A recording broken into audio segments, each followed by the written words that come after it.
Hi guys. Hey. Welcome to the show.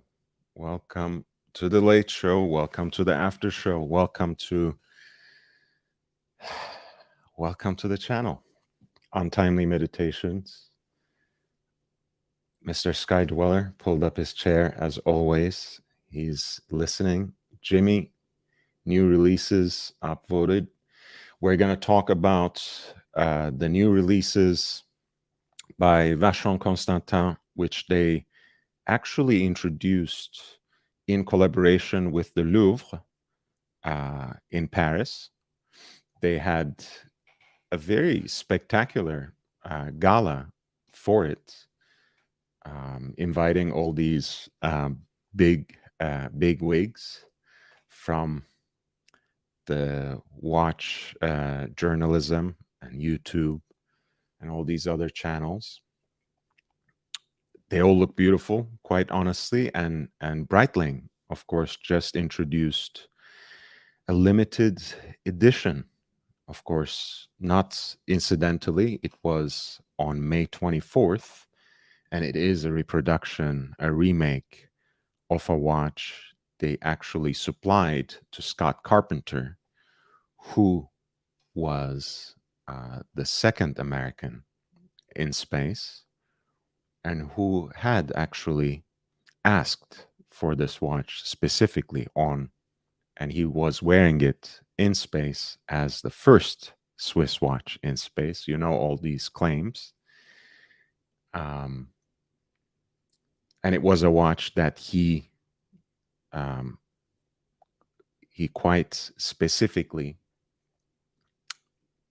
ordered with his own modifications. So we will look into it, and um, please do let me know which ones you want to talk about first. Whether you would like to talk about the Breitling cosmonauts first, or the new Vacheron Constantin Métier d'Art releases, the four watches they just released in collaboration with the Louvre Museum in Paris that are supposed to depict four distinct civilizations through works of art and through pieces that are actually represented, that are actually exhibited, I should say, in the museum. Dirk, let's start with what is most important. Yes, man, every day it's a very very sad day when we are struck by these news. I can't even imagine being in the place of one of those families who have lost their children, and I know one teacher was killed as well. It's yeah, I don't even know what to say. um our heart is with the victims and with those who have lost their loved ones in such meaningless violence. Hard to hard to string two words together about it, honestly. May they rest in peace, and may their families find some measure of solace and patience in this very very very difficult time. um Terrible what happened there, indeed. Dirk Diggler, welcome to the channel. Jimmy Sparkles, Skydweller is excited about the content. Thank you, man. And Dirk Diggler says, I'm a gun owner and we need stronger background and testing. Yeah, I mean, look, the reason I didn't want to get into it from a political perspective, whatever slant we are choosing, people usually consider it from the extremes, right? Either, take away all guns, or Second Amendment rights forever. right? Whereas there are other ways of assessing and considering the situation and proposing perhaps certain resolutions, proposing certain ideas that we can use to move forward. But again, I'm sure this is not really the right platform, and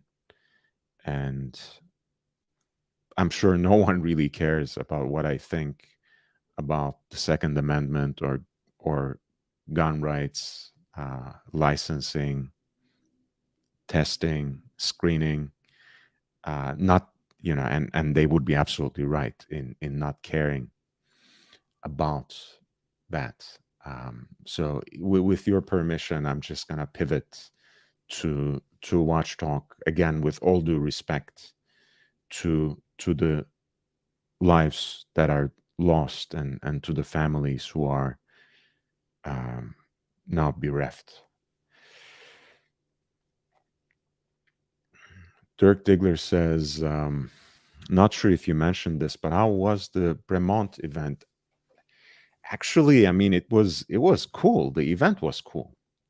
The space is amazing. It's a place called Bike Shed Co. I think they first opened in London, and I think a few years ago by now, they opened a branch here as well. It's a spot that has a lot of merch, but that also has a bar and restaurant, and it's a place where actual bikers come to hang out. And it was not a pop-up shop, but a permanent boutique that the brand opened there in a corner. And the space is amazing. It's this industrial hangar like place where they have exposed brick and very high ceilings, and they have the opportunity to present their product as part of an entire lifestyle to various kinds of people. Because again, there's a restaurant, there's a bar. It's a place where actually bikers come to hang out. But it's also a place that people are attracted to because it's a cool, authentic space that has good food, that has a decent bar, and that also apparently has a speakeasy in the back, kind of a private club as well. So it's a very cool space, and they had some great looking watches, right? And I always approach it from that perspective. And at the end of the day, most of Bremont's watches, the chronographs being most aesthetically appealing to me, are powered by the standard run-of-the-mill Vacheron 7750 that is modified in some shape or form.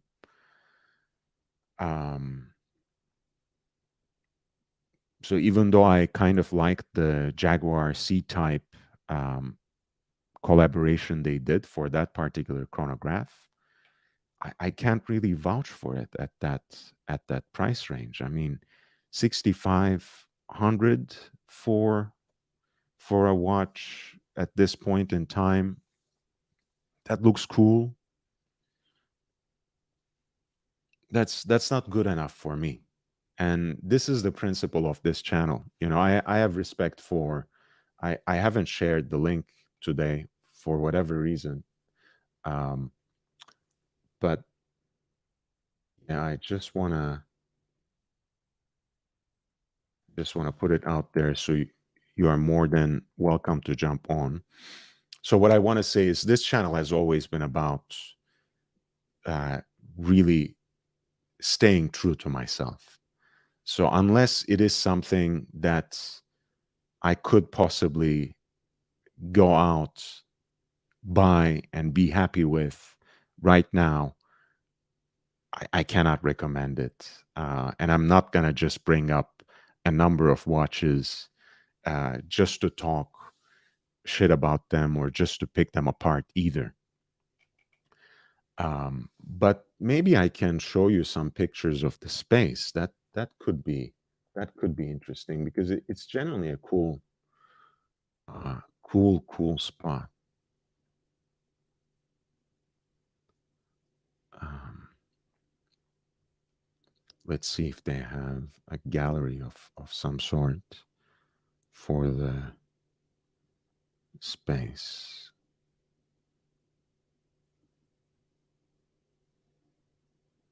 Yeah. Right. So they do actually. So let me just pull up that screen, and I want to welcome GB Vol. The store is quite big, so it has multiple entry points. You know, there's like a genuine open space where people can pull up with their bikes in the back. There's a barber shop. There's a tattoo studio in there. There's a private members club slash bar in the back in the form of a speakeasy. This is the bar that is open to everyone in the center. And of course, lots of different tables and spaces to sit down and imbibe and eat. As you can see, that's that same space, the restaurant bar section. And then they also have a retail emporium, they call it, that uh, you can walk into it from the bar restaurant and vice versa. And as you can see back here, in one corner is Bremont with their boutique. So it's like an open layout where they have, you know, a lot of Bell staff and Super 70s, 73 and a lot Royal Enfield, a lot of other kinds of um, bike and biker related paraphernalia. And then they have in one corner uh, Bremont and their watches. And it's not, once again, it's not a pop-up. This is a permanent boutique. They apparently opened it in April, and it's there to stay. Um, and yeah, that being said, the one I'll just, without really saying much more about it, I'm just gonna show the watch that I liked aesthetically because it gave me kind of vintage Hoya chronograph vibe. Um, it's a cool watch. I wouldn't pay 65 6500 for it. Um, apparently it's still being it's still on the production line, and it will be out in June for those of you who might be interested. Um, and the watch that um, that Dirk Diggler was about to buy, apparently.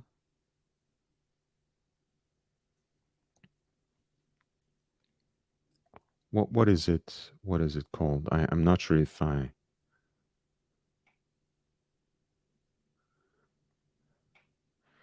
Alt One WTBK World Timer. Alt One W2BK World Timer. Let's see. Let's look at it like that.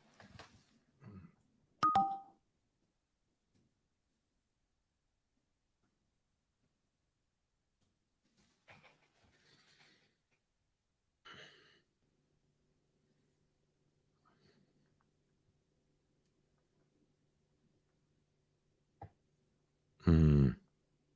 Yeah, one of these basically.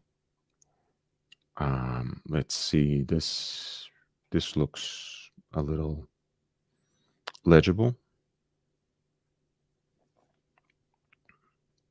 Yeah.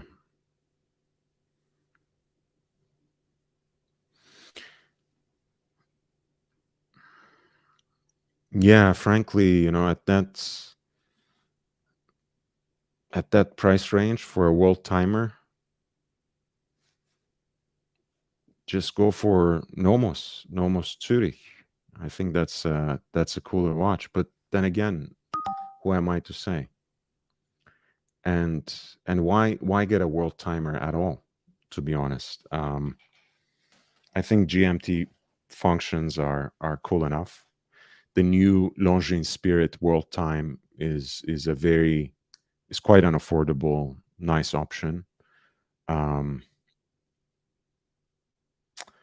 yeah, for the opening day, it was cool because the two brothers were there, and they were very lighthearted, very accessible, actively engaging people in conversation.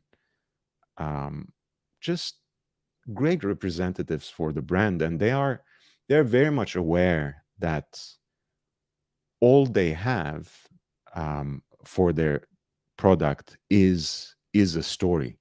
It's their story um, as having flight planes themselves in the past and having their own studies sponsored by RAF. It's the story that somehow embellishes and um, packages every single watch they have. They're very much aware of that, and they know that they are working within a very specific and quite limited niche, honestly, and frankly, they're trying their best, I suppose. But again, hey, I was taught some measure of manners, and that dictates that if you don't have much of anything good to say, let's just stop there. So GB Vol says, sorry if this is off topic, but Vegas is the boxing capital of the world. Would you ever move there? Absolutely not. Vegas is not my scene. Madison Square Garden is the real mecca of boxing, if you ask me. I would rather go back to New York. Any discounts? Perhaps. I didn't really seem all that interested to buy something that they were ready to sell. But yeah, the bike shed co. That's interesting and very nice space indeed. Um, oh, Z, Hey Lord, how you doing? good man. I was I was getting a little sidetracked here because some people were actually wondering about how the Bremont boutique opening was last Saturday, and it was actually a very good event. So uh, they couldn't get me drunk enough to buy one of the watches, but I have absolutely nothing bad to say about them. The two brothers were there. They were extremely nice. They were extremely hospitable, very affable, actively going out of their way to talk to everyone and try to see where they're coming from and whether they would be attracted to the story of the brand. So you can't you can't hate on that. You really Did you take any video of the event? no, I did not. I did not. I should have perhaps, but hey, I thought a blog to watch was there. It was their organized event. I thought I see.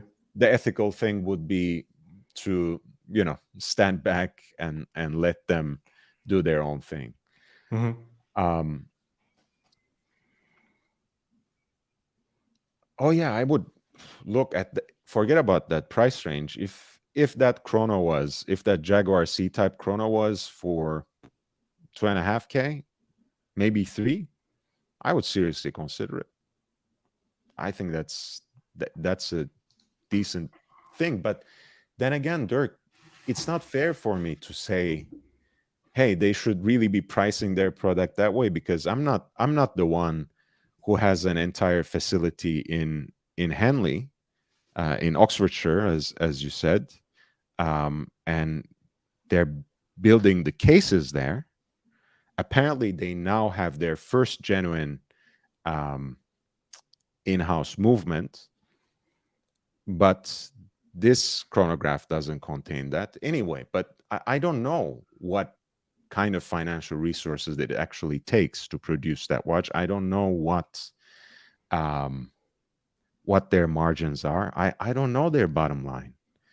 But yes, of course, at a lower price range, I would be more interested for sure.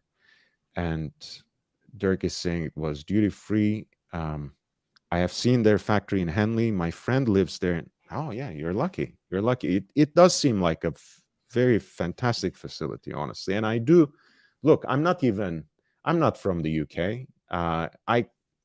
I do consider myself some sort of an Anglophile, but I don't have such strong feelings. But even I feel about this story of bringing watch manufacturing back to the UK.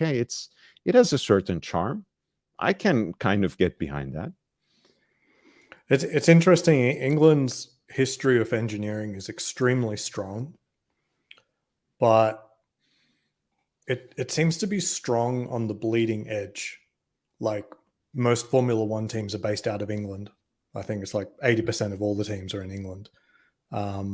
They make some crazy stuff. They're like they're very much at the bleeding edge of aerospace, including space itself.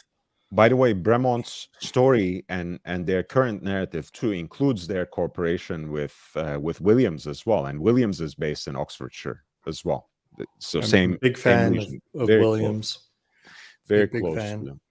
I mean, they're the last privateer right now. I think depends how you weigh up some of the other big names and stuff, but for the most part, there's a guy there who's got his name on the team on the side of the cars.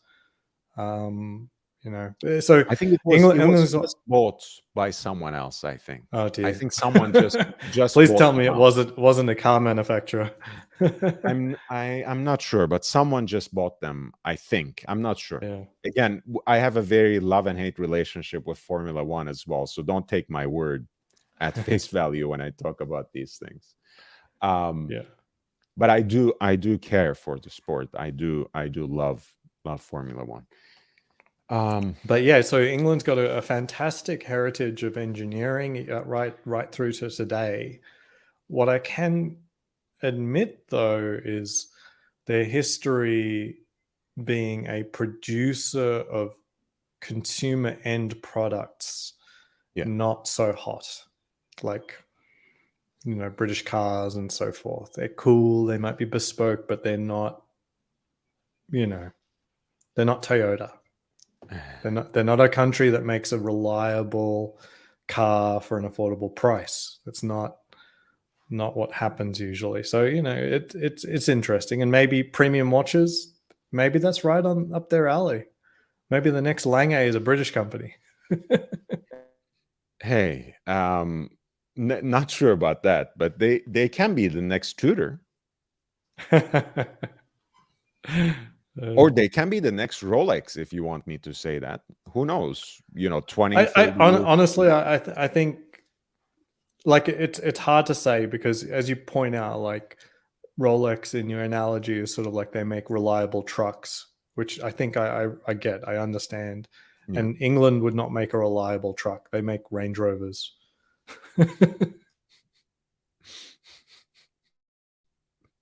So they're more akin to making things that are luxury, but not super reliable. So these higher end watch brands are sort of the wheelhouse they could get into.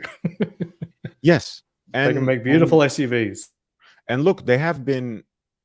I think in this day and age, where there are indie brands and micro brands cropping up, with Kickstarter campaigns proliferating like mushrooms. Bremont already has 20 years behind them, 2 decades behind them. So they're a little more established than most. It's like Bell and Ross, if you want to think of it like that. It's they're more like them than then some brand just cropped up. I mean, I think the question would be more like, would you, let's pick one from each distinct tradition. I think it would be, would you like an Oris? Would you like a Nomos? Or would you like a Bremont? And I can't, I can't blame people for making their choices based on aesthetic considerations, based on a certain kind of romanticism, based on it could be even based on their particular loyalty or fealty in a certain tradition. I don't blame people for that, but let's try to talk about some of the new releases of the day. Have you seen this new Navitimer limited edition? No. The last one I was looking at was that mint one that came out. Yeah, so this is so today is May 24th. So May 24, 1962 was the date that the first Americans orbited in space. And Scott Carpenter, who was the second of them, was actually wearing a Swiss watch, and that happened to be a specially ordered version of a Navitimer that they keep resurrecting every so often, and today marks the 60th anniversary. And actually, in this case, as you can see, this particular watch came out of the family jewel box, because apparently Willy Breitling used to own it, and he left it to Gregory Breitling, so it's still in the family, and he decided to exhibit it with this new model that they came out. The most distinctive part, of course, of the modification that Carpenter asked for is the 24-hour display, and they have a pretty. Wait, you're referencing which astronaut? Scott Carpenter, one of the Mercury 7, 1962. This is called the cosmonaut. Yes. Okay, that's a little confusing. Yes, I know. I was ready to get the feels for Yuri Gagarin or something. I'm like, right. I mean, someone can fill us in that story, I'm sure, at some point. But hey, I mean, this again, I don't think my considerations really change much when it comes to this particular watch, right? This is almost 11,000 before tax. And it's a cool Navitimer, but you have to be really emotionally invested in spending that much money on what is, at the end of the day, just limited edition Navitimer. So unless you buy into the story, or unless you simply like the distinct elements of this style, you might not care much for it. It comes either on the alligator strap with the clasp that goes with it, or on the full bracelet, which pulls it up to $11,200.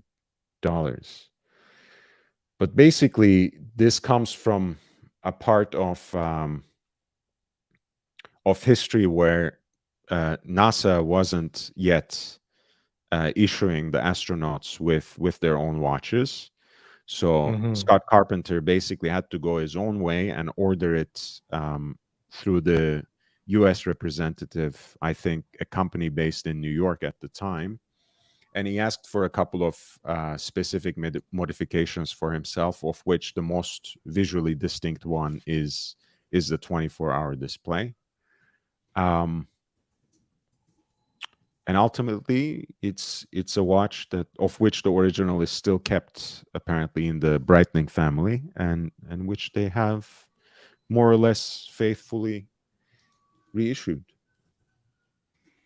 What did you say Scott Carpenter did again? He was one of the Mercury 7, the first 7 Americans who orbited in space. He was the second one, literally, of that group. Yeah. I've got Glenn here, who's back up to Glenn. So,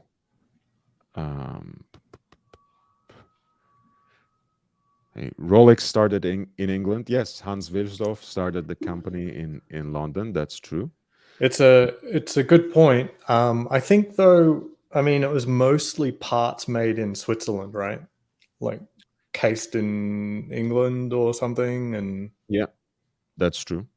So I mean, that's kind of what I'd like from a British car. If they said that the engine was made in Britain, you know, the new Mini's okay. Well, not made in Britain; it was made in Germany. But look, that's why I actually had that episode two nights ago, basically, about the real value of in-house movements, to particularly pay attention to the fact that for most of the 20th century, that's how watches were made, right? They trusted the best case makers. They trusted the most experienced, the finest dial makers. They got their bracelets from Gay Frères, and you know, the movements were made, say, by Gégé Lecoutre, so on and so forth. At the end of the day, it was their design elements, their particular skills in finishing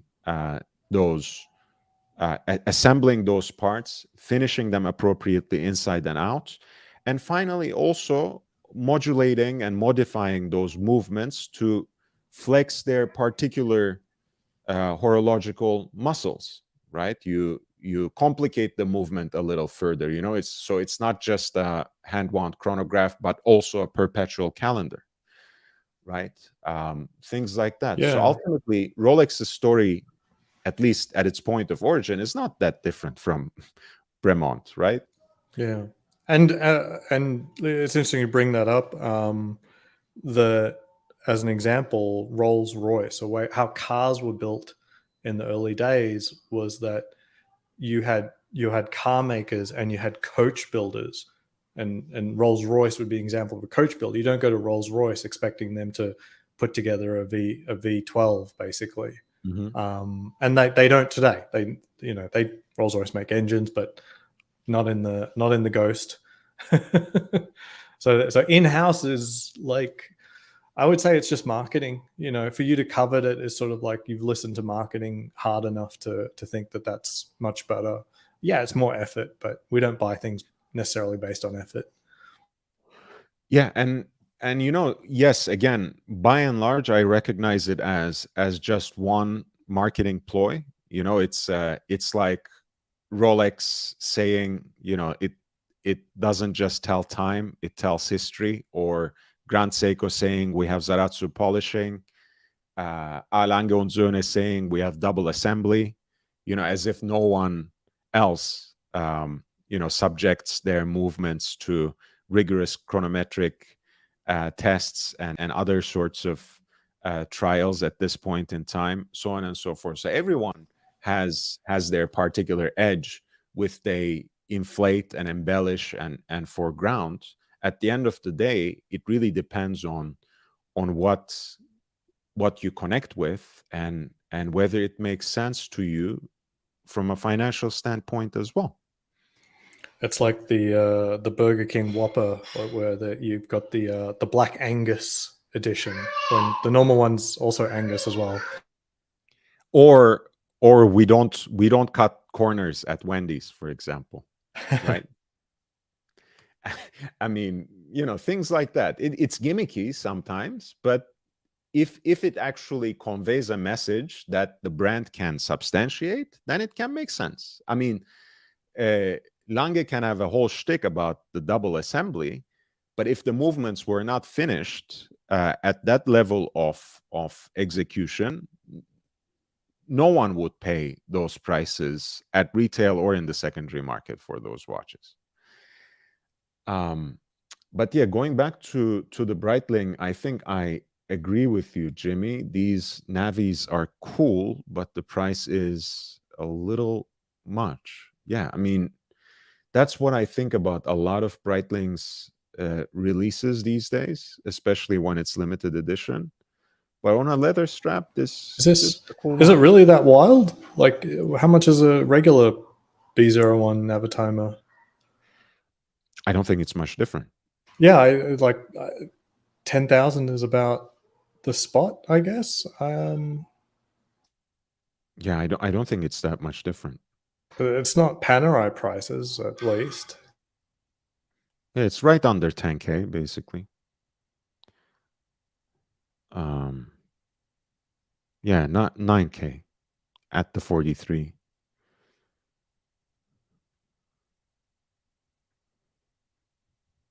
And again, having said already, that Breitling seems to be putting things together well these days, and this is basically the third chronograph from that period of time, right? The third iconic chronograph. You have the Daytona, you have the Speedmaster in whatever order you want to have them, and then you have the Navitimer.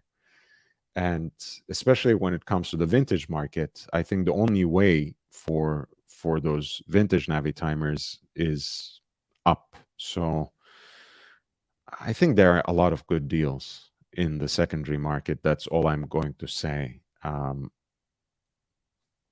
I wouldn't really stand behind getting a Navitimer at retail anytime soon. But then again, putting it against some of the competitors like IWC, for example, I somehow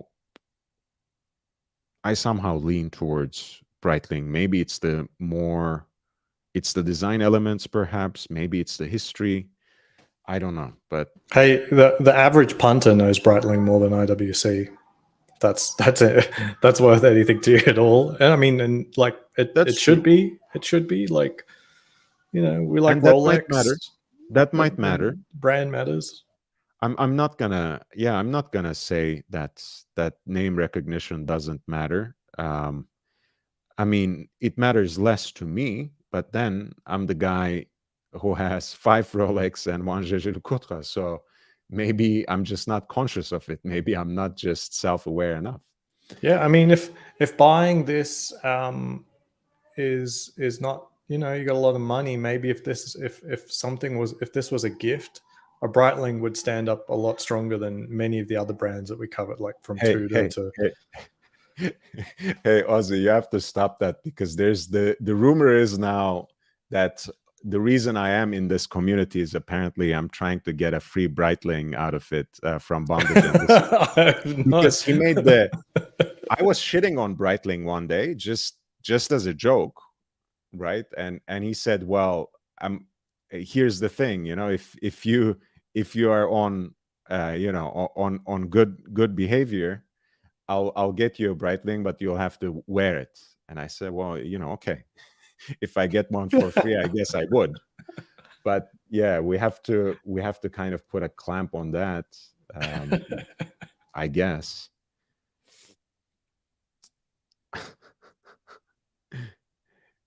Yeah, it's like in that verse, isn't it, Mr. Skydweller? More Rolex, more sex. doesn't necessarily work that way, guys.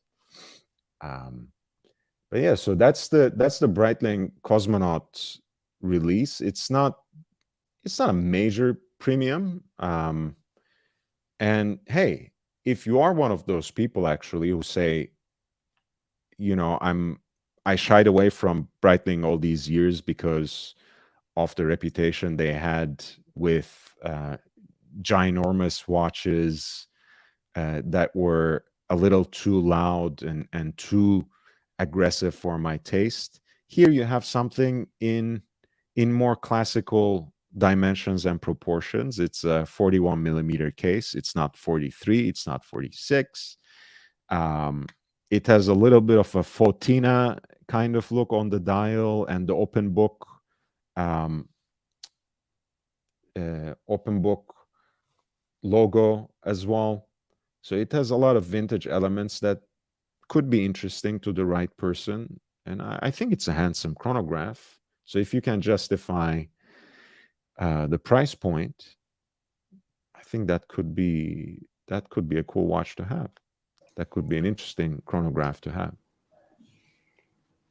Yeah, I think like that the Navitimer certainly had its heyday, as in like in recent times, like the 2000s.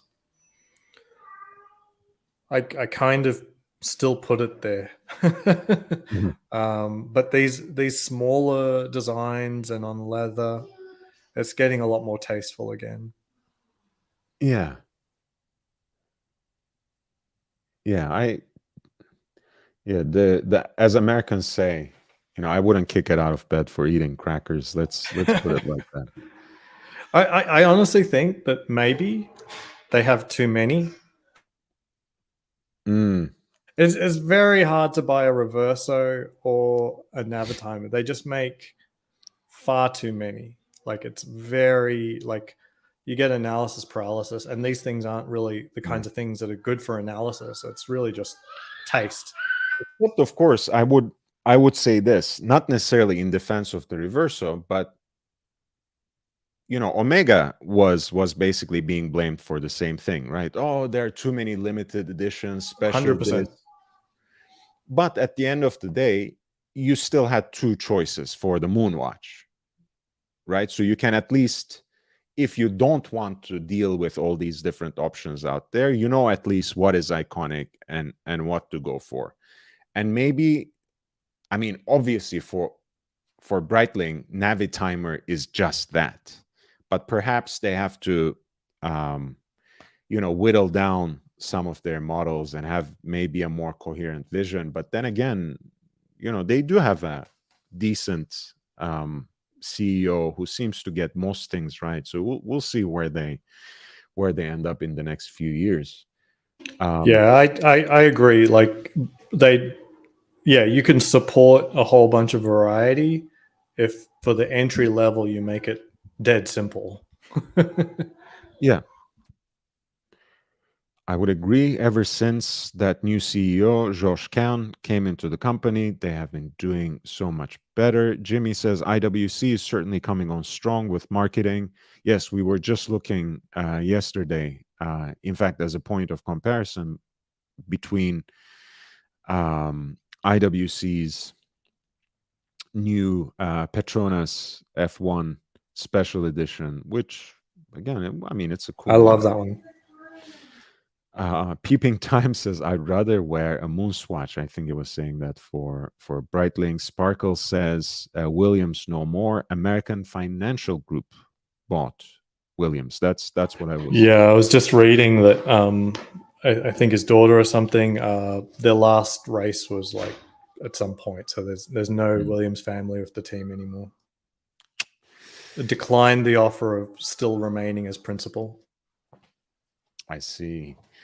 Yeah, it's sad to see Williams essentially gone, says Jimmy. Americans have taken over the Formula One body as well. Hey, Americans taken over the Premier League too now. Chelsea's theirs too now. So there's nothing left anymore. Nothing sacred. The Americans are the new Japanese of the 80s, huh?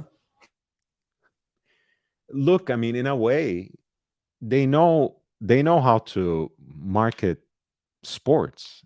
For me, for example, I have absolutely no interest in football, but even I can sit in front of a TV and watch that game because there's so much of everything else going on, so much pageantry, the halftime show for the Super Bowl and the commercial arms race and whatever else. It becomes an interesting cultural event, and I think it was only a matter of time that would bleed over to other sports. And what better way for for some of those same companies and holding groups to own some of these soccer teams, so on and so forth, and put their own spin on it. We'll see how they do. We'll see how they do. I mean, Glazers did a horrible job at Manchester United, whereas Fenway Park Sports Group did a brilliant job at Liverpool. So there's no one yardstick for it either. Anyway, Japanese invented quality and have better quality. Well, I don't know if they invented quality, but they certainly they had to copy the Americans to get that to that level. That's not a joke. That's not a joke. Well, I mean, there's I think the whole story of jeans, for example, salvage denim is a great one for me, because at some point, you know, the Americans basically gave up their traditional method of production for it. You know, basically sold the looms for scrap parts to the Japanese, and at some point, the Japanese perfected the craft and started selling back quote unquote blue jeans / salvage denim to the Americans, and they have done something similar with Scotch whiskey as well. As you know, they have kind of learned the craft there, and even bought casks and entire distilleries and taken some of it to Japan. They're running some distilleries in Scotland still, which get mixed reviews once every so often. But anyway, so they have also put their mark on the whiskey industry. Same thing with fashion and tailoring. You know, the Americana style, you might say, is now better represented by Japanese companies, from Kamakura to the real McCoys and whatever else. So there's something to be said about that, but I'm not sure if they invented quality, but they certainly have perfected certain crafts that they have observed and taken from elsewhere. Aussie Expat is taking a little break.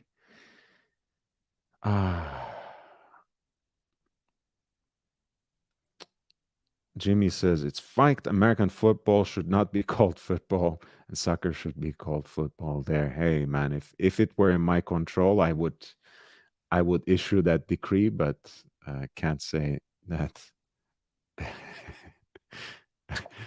We should stop with the team sport.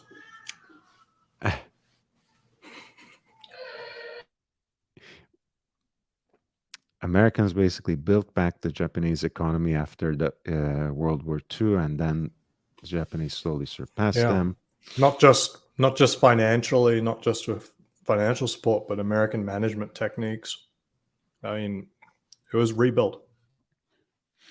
And J617 says we need to burn quick dollars into lasting legacy projects. The House of Saud can't control the entire Premier League. Look, I mean, there's something to be said about that. Of course, Newcastle is owned basically by the Saudi royal family now. Manchester City has been owned by Dubai for quite some time now, the Emirates.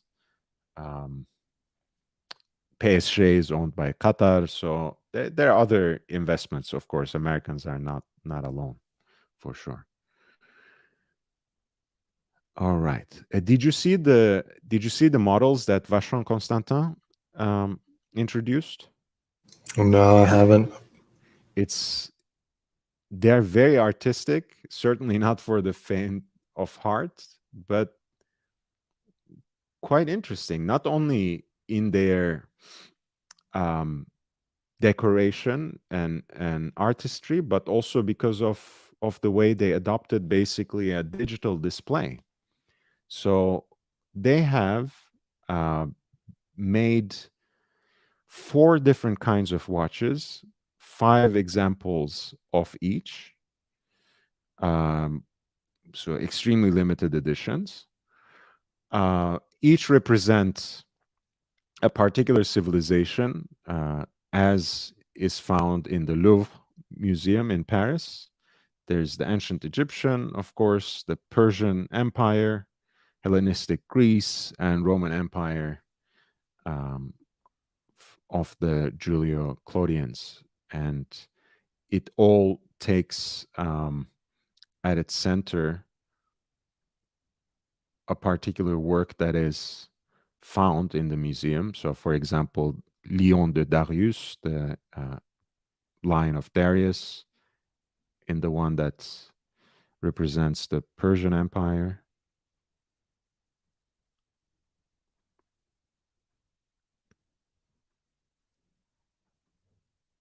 And you see, I mean, it's of course, as it should be, because it's artistic, right? It's completely illegible. But you have these little openings where you have They should make that smaller. It's interfering with the design. right. You're absolutely right.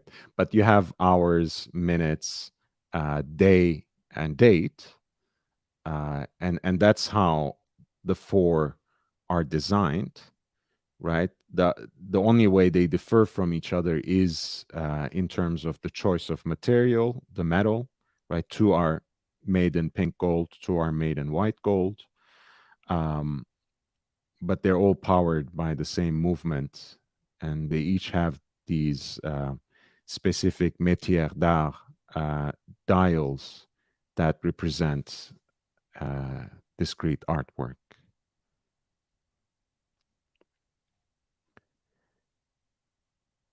And the rotor weight itself of the movement is decorated with one of the facades of the museum. I think it's a facade. I love the Louvre. Yeah, hard not to, honestly. I mean, I think this is a great collaboration. Actually, they made. I didn't realize that they have been basically collaborating with the Louvre since 2019, and this is a good look for both the brand and Will they be making other pieces of different parts of the Louvre, like this is the Egyptian section, obviously. So this is the Persian. Persian. And it is one that they render in pink gold, and I think it has the most beautiful color scheme among all, but again, it's very partial. I mean, they're literally works of art. This is the Tanis Grand Sphinx. So this is the ancient Egypt. It's incredible.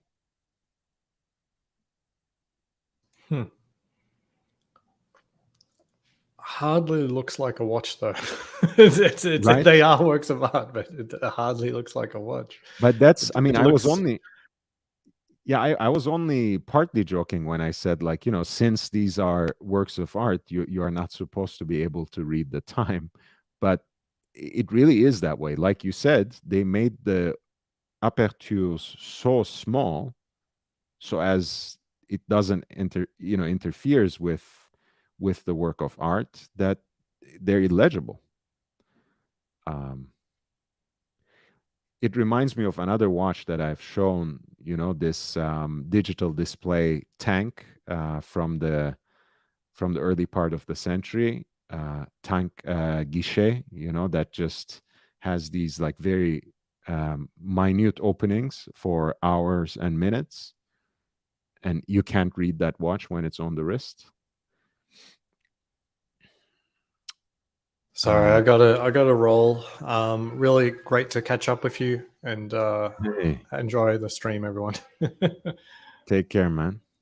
Cheers. Cheers. This is the victory of Samothrace, the ancient Egyptian.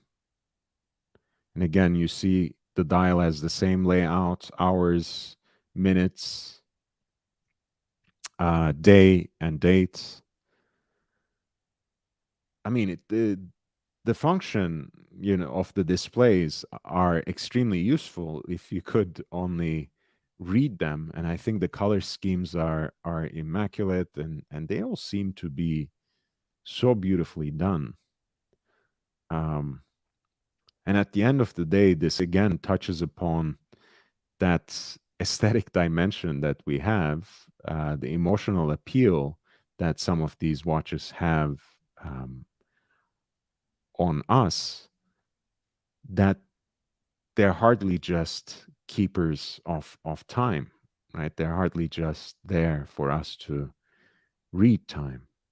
And these two, the ancient Greek and the Roman, are made from white gold, actually. Here they are, the four of them together, and you can see in the background the artworks that have inspired them as well.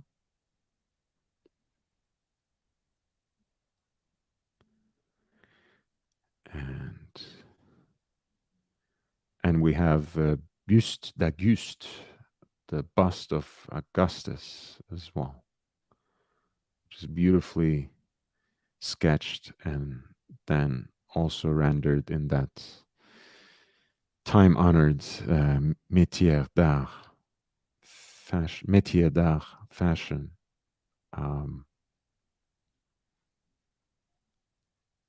And they're all really, really beautiful. I love the Persian best. I love the Lion of Darius best, because that shade of blue, I don't care if it's not Tiffany blue, is, I think, the best shade of aquamarine that I've ever seen. So that's a very fantastic depiction.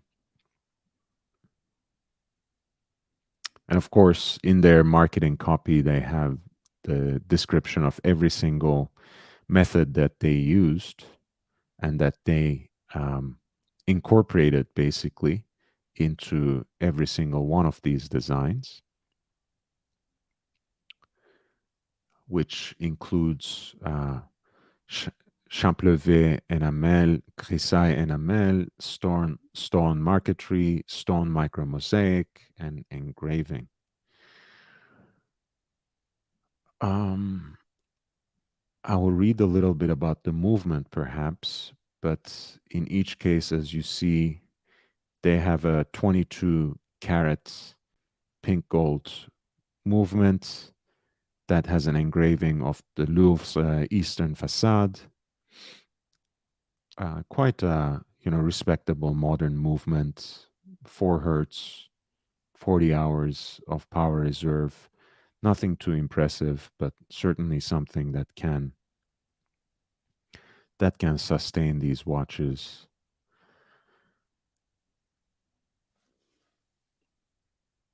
Fascinating. I mean, I know someone can remind me that they did these mask watches a while ago. And you can tell me whether those, I haven't really followed those, but you can tell me whether those were in any way inspired by the artwork found in the museum, or whether they emerged from a collaboration with them. George Varghese, hey, welcome back, man. Is there a price on the VC? I'll double check. They're apparently exclusively available through the boutiques. Let's see.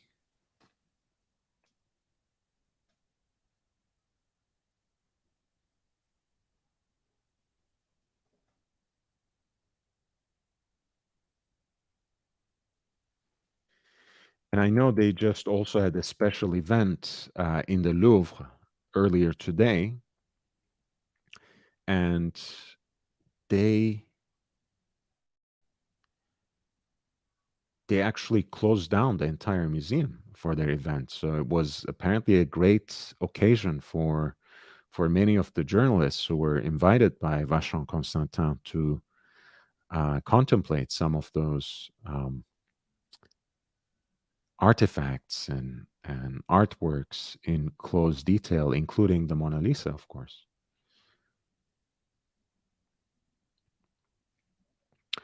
So the last time there was a Métiers d'Art tribute kind of series in 2018, George, they were sold for 160,000 Swiss francs per piece at the time. So that can be a guideline probably for the watches today.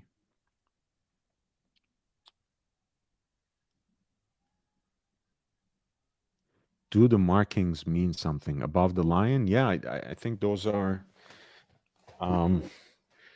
probably in Middle Persian or something. I'll double check. Dirk says, I really wanted to go to the British GP or Austin, Texas race. Hey, I'm sure you will. Some opportunity will come up. I think they're coming back to Austin this year too, right? Is it already sold out? Have VC ever done these types of dials before? Every year they come up with these métiers d'art kind of artistic executions of dials. And they did those mask watches. I'll bring up an article about them in a second. But I'm not sure if that was in collaboration with the Louvre. Let's see.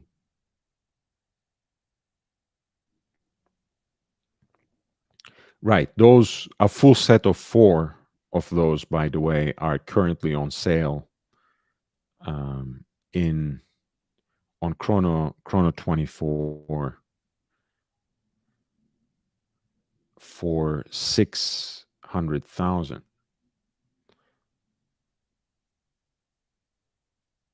Right. So they have, guys, an entire section on their website dedicated to their Métiers d'Art collection that has at least some of those methods applied to their dials. And oftentimes it uses the same principle of digital display through those 4 openings at the 4 corners of the dial.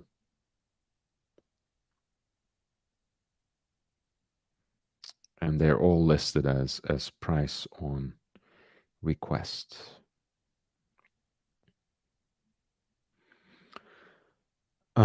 Yeah, when it comes to those writings, I mean, those seem to be cuneiform to me. What language they are, I can only speculate. I'm not an expert by any means.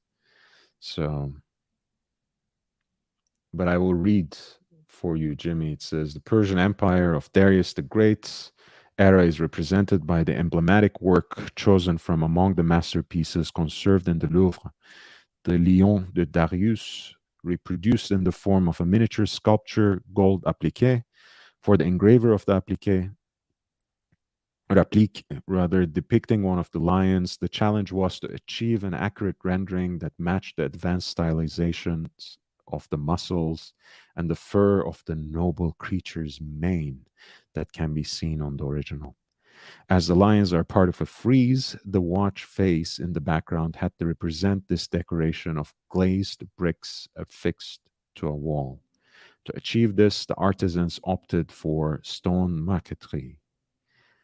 This métier d'art tribute to great civilizations, Lion de Darius watch revives its full splendor. So basically, it's going to be around $150,000, $175,000, probably more, like 175. But hey, if you're a collector, you probably want the full set. So, and yeah, that's what Peeping Time says. Amazing. It would be a dream to have the set. Yeah, basically, those artifacts are a reproduction of some aspect of the artwork that they have chosen to represent. And VC has done those kinds of dials before, and I want to actually, I just want to display those set of 4 mask watches now that I found the listing on Chrono24. So you have an idea about the market on these things. So this was from some years back. And again, they have the same movement, same method of digital display of time as well as day and date.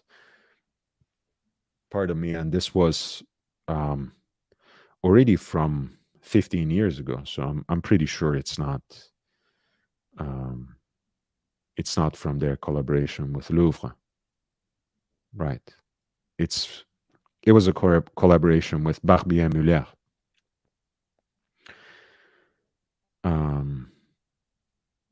Set of 4 tribal masks, China's Kedan, Congo's Mahongwe, Alaska's Tlingit Indians, and Indonesia's Wayang Topeng. So they have been making watches like these for quite some time now, for longer than a decade, surely. And they have found certain buyers. And Dirk Diggler says, I'll put the Bremont up against this any day. Hey, at least you can read the time. Even a chronograph gives you better legibility at this point. Imagine, Dirk.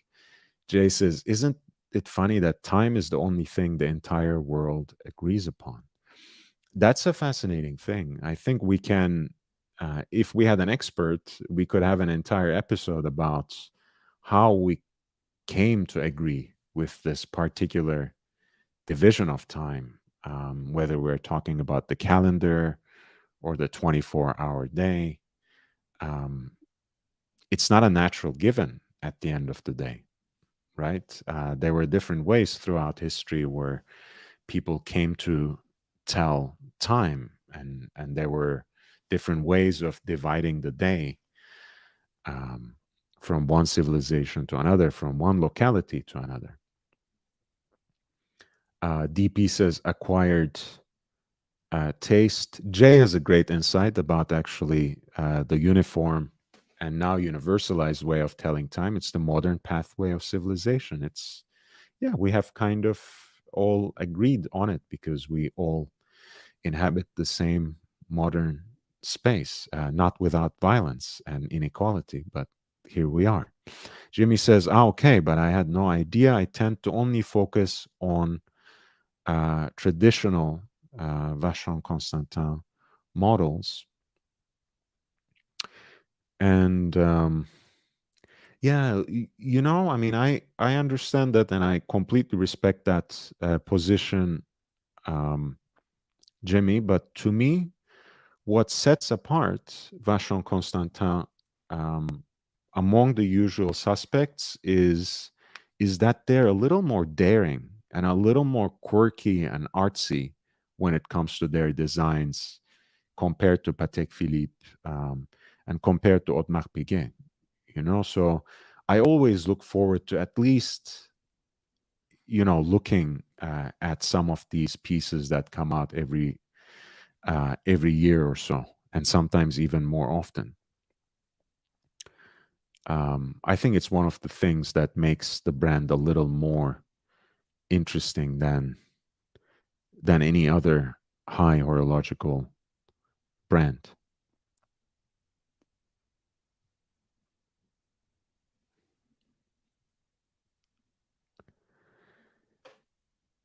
DP says, not that I could ever afford one anyway, LOL. No worries, man. I mean, it's you don't have to be able to afford something to have an opinion on it. If you don't like it, you don't like it. And at the end of the day, again, joking aside, these are works of art rather than timepieces strictly. So it is what it is. If it doesn't speak to you, they really don't offer much of anything else. Yasha V says, I think the VC price a piece is for 130,000 Swiss. Well, the last time they did something like this, I think it was even more than that, around 150 or 160, but we'll see. We'll see how they're priced. These are certainly works of art. Dirk Diggler says price on request means I can't afford this. Yeah, well, I mean, that goes for most of us. I love XR money. I've been having a significant moral dilemma.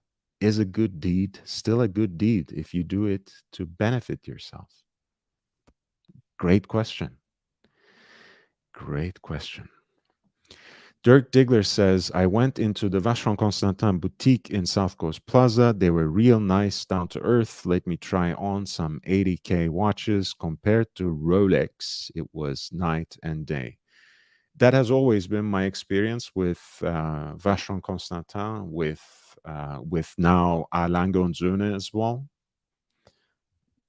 I don't know. I don't know if it is the corporate training that they go through. I honestly don't know. I don't actually know the management of the boutique in South Coast Plaza, nor really the one in Beverly Hills. I assume simply that they are actually run by Vacheron Constantin, but I've been proven wrong in certain instances. But listen, again, I complain a lot about corporate ownership of horological brands. I complain a lot about international conglomerates basically changing the direction of time-honored watchmakers and somehow subjecting them to their own marketing schemes.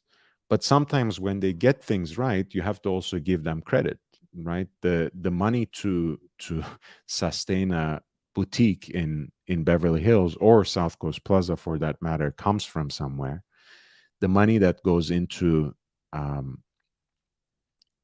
getting knowledgeable, professional sales associates and training them in a certain way, that is a kind of overhead that is paid by someone. So for better or worse, they do get certain things right. So they have. I've always been treated really nicely in a Vacheron Constantin boutique too, even though I've never to this day made a purchase from them. Jimmy says, for sure, very interesting to see these. We were talking about Vacheron Constantin Métier d'Art works, working our way back from the 4-piece collection they did in their collaboration with the Louvre. They just released today, one representing the ancient Persian Empire, one representing the ancient Egyptian civilization, one representing Hellenistic Greece, and the other representing the Roman Empire. Thomas Broadbent says, what is known about the Vacheron Constantin artisans that make these dials? The only thing I know is they have been doing these for quite some time now, and they have them in-house, if I'm not mistaken. That's all I know. Victor M says, Dirk, is that you in your profile picture? Yes, he's a dead ringer for the king of rock and roll, Elvis. XR Money says, I agree. I love XR Money, by the way. He always puts some profound question or dilemma or information into the chat. And then whatever I say, even if it's bullshit, he just says, I agree. It's Yang Kim vibes, it's always this, that. So it's wonderful. Derek Diggler says, that's Elvis. Okay, sorry. Yeah, man, that's a philosophical question, XR Money. You'll have to really figure it out for yourself. But yes, absolutely. In fact, you can that's the incentive that most people have to do good, that they believe that it will benefit them either in some immediate fashion or somewhere, somehow down the road, or they believe in some sort of afterlife scheme where they would be paid back um, twofold, right? That's not a bad way to operate. I wish most people were compelled to do good, if only because it would benefit them, because it does in a way. I don't, I'm not into toxic positivity, and I don't really think that uh, as long as you do things the right way and as long as you always do good, it will most certainly come back to you. And if something bad is coming back to you, you must have done something wrong to someone. I don't really believe in that kind of scheme of perfect retribution. But hey, there's something to be said about doing good simply because you are doing good without expecting anything back in return. And that's the best way to go, of course. But how many are out there who do it that way, who go about their business in that particular way?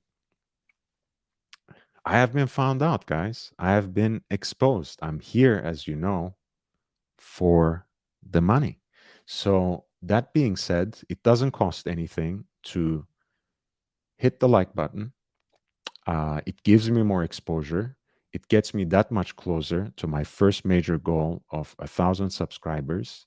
That being said, of course, I kindly ask you to spread the word, share the link, and promote my channel.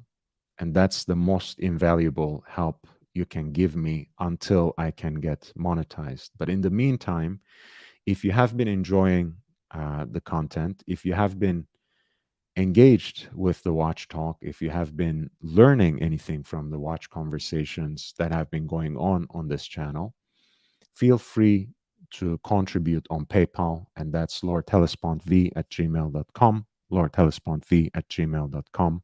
I also have a Cash App, $LHVVV, $LHVVV.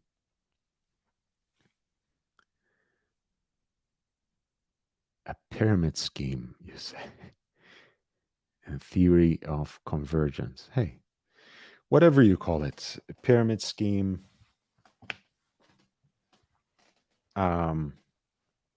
doing a mitzvah, theory of convergence, whatever you want to call it.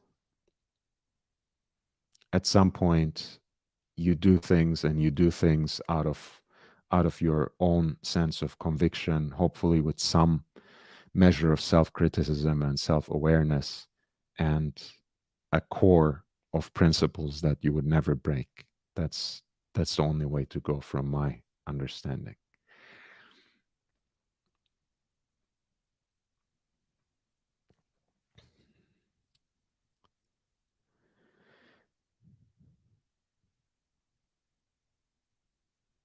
So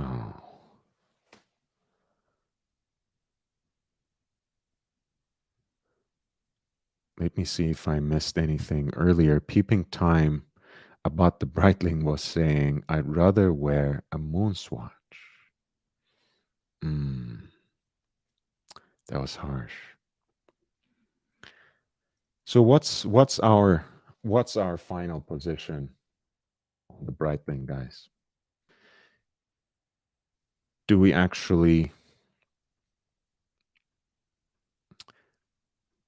commend or condemn the Navitimer cosmonauts?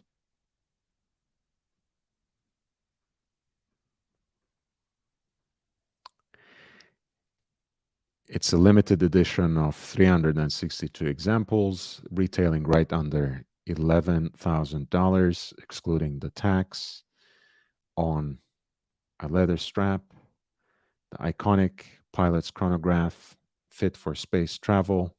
By the early 1960s, Breitling's Navitimer, with its circular slide rule for performing in-flight calculations, had become the undisputed pilot's watch. But in the era of the space race, another competition was quietly underway. Breitling showed its chops in the air, once again officially becoming the first Swiss wrist-worn chronograph in space on May 24th, 1962. That's a mouthful. The first Swiss wrist-worn chronograph in space. When Scott Carpenter blasted off in the Mercury Atlas 7 spacecraft wearing the Navitimer cosmonaut. The watch was his personal request, a variation of the iconic Navitimer with the addition of a 24 dial to distinguish day from night in the darkness of space. Pardon me. Mercury Atlas 7 orbited the Earth 3 times before it splashed down in the Atlantic, making aeronautic, and watchmaking history. Our cosmonaut is a reissue limited to 362 pieces. It commemorates the 60th anniversary of that mission. The watch faithfully honors the aesthetics of the original with subtle updates that work almost imperceptibly to provide its modern retro appeal. What you can't overlook, however, are its luxe upgrades like the platinum bezel and open sapphire crystal caseback that gives a window on the Breitling manufacturer BO2 movement. Special engravings on the caliber bridges, such as Carpenter, Mercury 7, 3 orbits around Earth, and a replica uniform badge from the rocket space capsule mark the occasion. As a final tribute, the caseback is engraved with the mission date, the limitation of 362 pieces, and the phrase first Swiss wristwatch in space.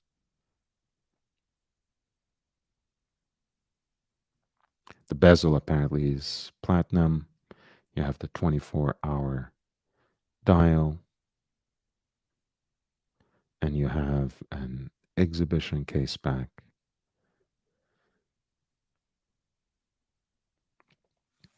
Which again, exhibits a decent hand-wound chronograph movement. Ultimately, nothing quite spectacular, all machine finished.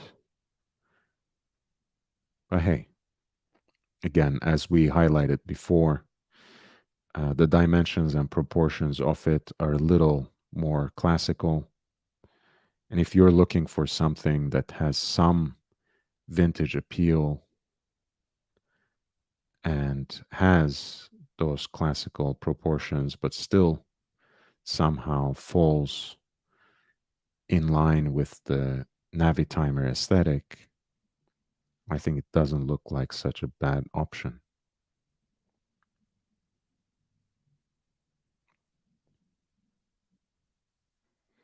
And frankly, it's quite a nice and faithful reproduction of the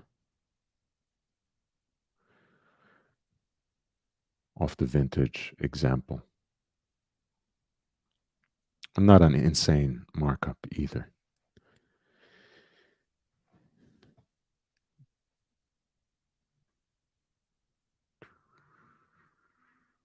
Victor M says, I reached out to Luxury Bazaar to receive a potential offer for a watch of mine. They offered bottom dollar. I heard that, in fact, they had a buying freeze, as do a lot of the gray market dealers these days. So it's not a market to sell your watches, guys. So if you can hold on to them, try to do that, please, because I don't want you to lose any money on any of your deals in any way. GB Vol says, Breitling, the billboard watch. Well, for that reason, right? When I was in college, these had a very bad reputation. Breitling as a brand had a very bad reputation. They were the kind of shiny, aggressive, oversized watches that the finance bros wore. And that wasn't a great look, quite frankly. So I am just rekindling my excitement for the brand. And hey, one way to do that, if you are actually invested in the heritage aspect of Navitimer as a chronograph, is to find something like this that is more of a classical proportion. It's not 46 millimeters in diameter. It's not 43. It's 41. Please upvote and subscribe. Ozzy says, sorry for leaving abruptly. No worries, man. You are, you're one of the stalwarts here. You're always welcome in any shape or form. And if you have to leave, you just leave. You don't even have to explain. I was just going to ask you what you were eating, but too late for that question. Dirk Diggler says, I just ignore mine when it comes to the wife and kids. Funny. Ozzy says, Corrado Galizia says, Ozzy, I feel your pain and is mostly why I've never tried to come on. Hey, everyone is welcome in any shape or form, unless you are being disruptive on purpose. It's fine. George says, changing the subject to Lange, thinking about Lange 1 moon phase in white gold. Your opinion. My opinion, buy it. That's my opinion. For me, a Lange 1 or any Lange, honestly, in white metal is a grail. I would love a Lange 1 myself in white gold. I think if I end up eventually at some point in time, probably later than sooner, it seems at this point, if I end up getting Lange 1 from the boutique, it will be a Lange 1 in white gold. If I get one on the secondary market, obviously it's the one that offers the best bang or the best bang for the buck. Being a student of Archie Luxury, I cannot resist a good deal. So for me, Lange 1 in white gold is the best option. What I really love about the Lange 1 moon phase is the execution of it. First of all, in the regular size, they have slotted it into the subdial, into the second subdial. I'm just pulling it up right now.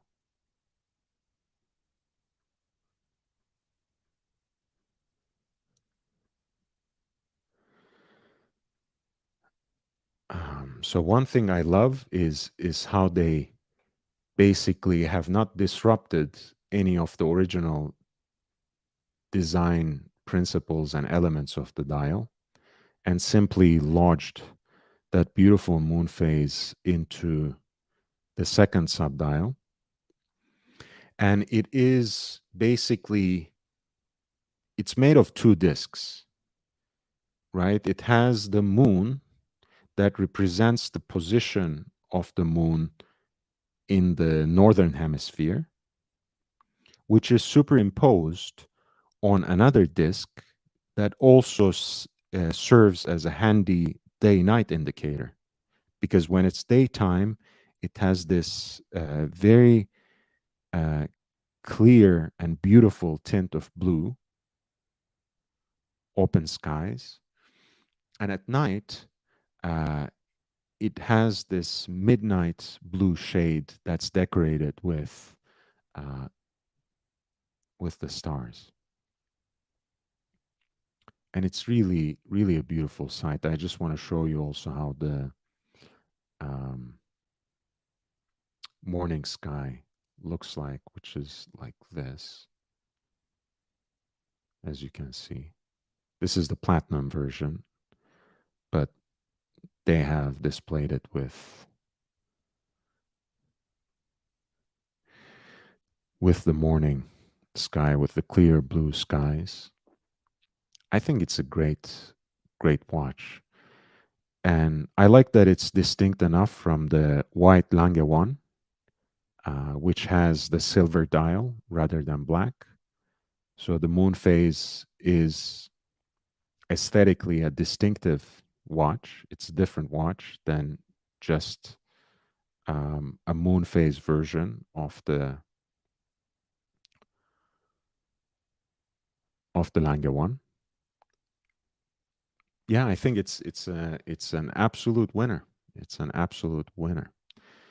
Jason Rabinovitz says, "Good evening, Lord. Good evening to you as well." Thomas Broadbent says, "Breitling is priced to survive as a business." Absolutely, I think they all are in a way. The question is, does the buyer get the value expected? Each individual buyer has to make that determination. Absolutely. Again, as I was mentioning, all of these watches come with a story of their own. They all have a certain element that's very special about them, and that is usually foregrounded, front-loaded, and overemphasized and embellished in their marketing schemes. At the end of the day, it's all about whether you buy into the story, whether that story makes sense to you, and ultimately whether that purchase makes sense to you financially, whether you can justify that price point by the quality that you perceive and that you can actually observe and assess on the watch. In this case, by the way, the moon phase is about $8,000 of a markup. So it's there's not an excessive difference in terms of the price point. I know you can get, in fact, hey, I don't like doing this always, but I was just looking at these myself. I think you can get a Lange one moon phase in platinum in the secondary market. That's basically at that price range. Look, I think this has the older moon phase configuration, just so you know, George. So I don't think this, I'm not sure, I should say, whether this moon phase also serves as a day and night indicator. I can't vouch for that. But I know in the secondary market, you can basically get the same watch in platinum at the same price point.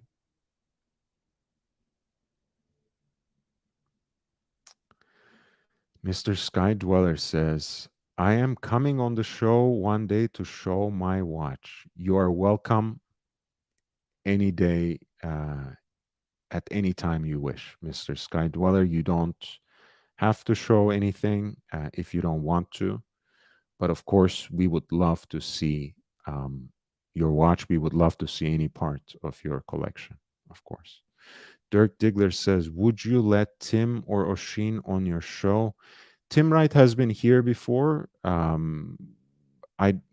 He's not welcome anymore, unfortunately. Oshin will never be welcome on my show.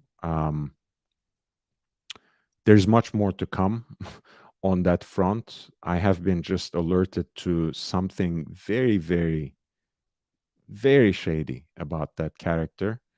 I'm going to hold off once again because it's not the right time. It's not the right place. We're talking about watches. But that being said, no, he's not welcome either. Just not necessary. Not necessary. They have their own platforms. They are welcome on other channels. And that person especially, the grizzly anti-Semite, he takes a lot of time attacking me. I'm not interested in that kind of drama. I'm not going to give him any sort of platform or legitimacy by by inviting him on my channel in any way. Right. Yeah, I mean, this channel is I'm here and I'm your host, and I'm trying to um I'm trying to generate content, of course with your help as well. But even I'm not the center of gravity here. It's not my personality and character and whatever. We're here to talk about watches. So whether I have even personal drama with someone else, it shouldn't matter. That's not what we are here for. But this is an interesting point. Oshin wouldn't appear here. He was never invited in the first place, and you know this really well. LHV exposes him as a pseudo-intellectual. He will go only to places where people believe his act. Deep, profound soul reading there, man.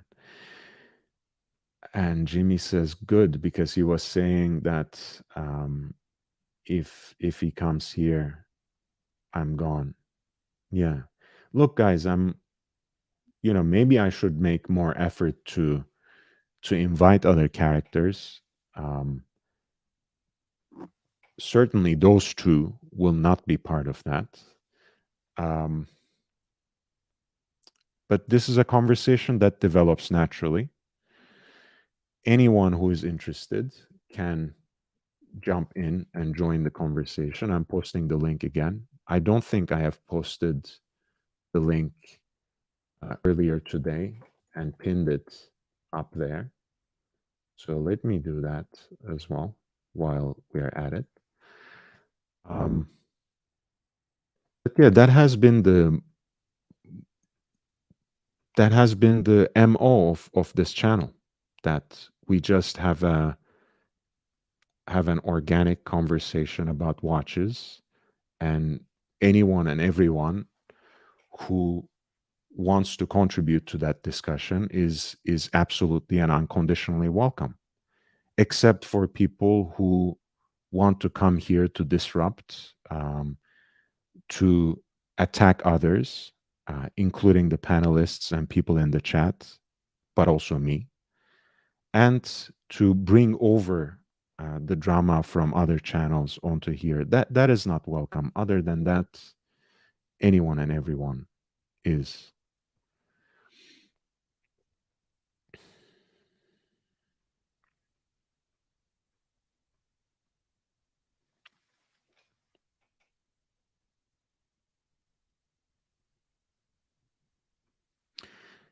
So I think ultimately we have made the final decision on Breitling is in that particular way, right? That the price point is very important, and if it is a watch that gives you enough inspiration, and it's the Cosmonaut reissue limited edition, whatever you want to call it, for the 60th anniversary of Mercury 7,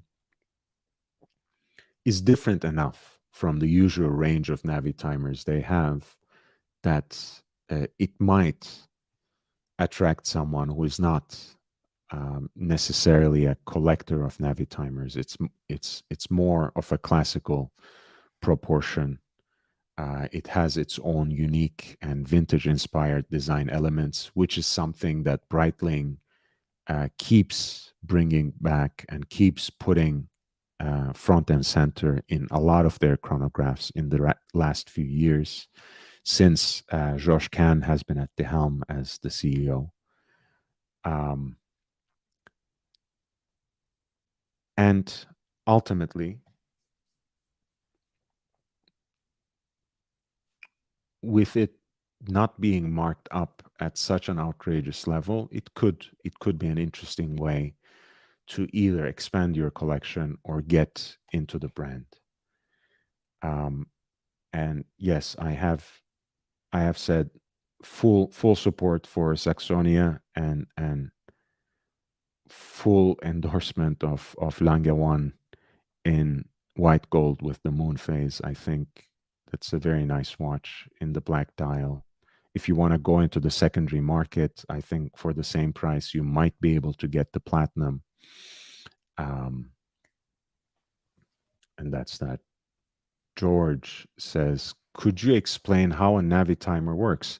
I actually can't.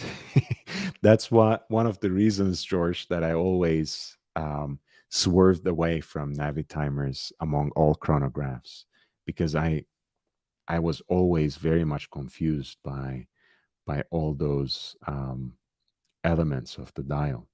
So maybe one day I'll invite Navitimer experts, so they can decode for us what those dials actually mean. I never quite figured it out.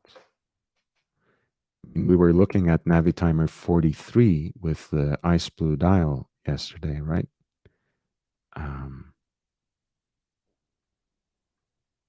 But especially in this cosmonaut one, I really have no idea what's going on with half of the dial.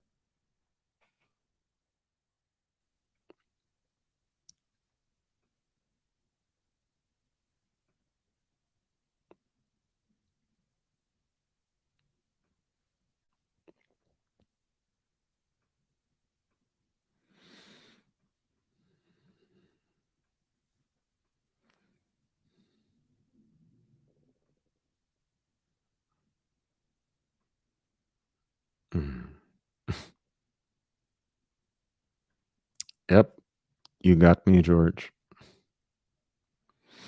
I've been telling you guys that I'm not a chronograph guy, but if you didn't believe me until now, that's it.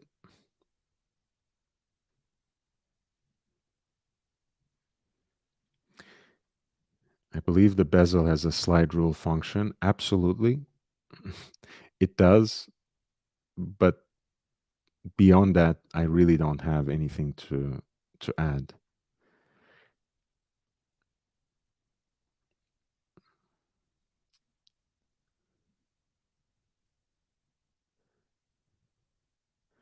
Okay. Well, I found something that I will read for you, George, and for everyone else. This is actually from the Hodinky piece that is announcing this particular reissue. And so there are the three specifications that Carpenter asked from from Breitling at the time. And one was the wider bezel, so it could be manipulated by astronauts wearing thick gloves. The other one was the 24-hour dial, and the final one is simplified slide rule. And it says the slide rule incorporated into the Navitimer had 3 scales, 2 printed on the dial, 1 printed on the rotating bezel. So this is exactly what Bert K is saying. Where is the watch?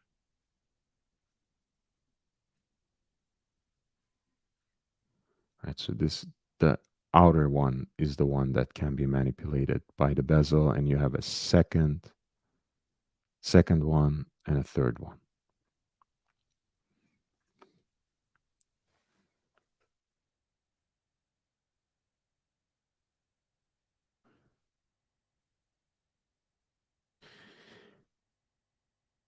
It says the 2 standard slide scales, known as the C and D scales, allow for multiplication and division. Oh my. That's why it's a chronomat, right? It's a whole maths problem. The 3rd scale printed on the dial of the Navitimer was an hours and minutes scale used to make time distance computations.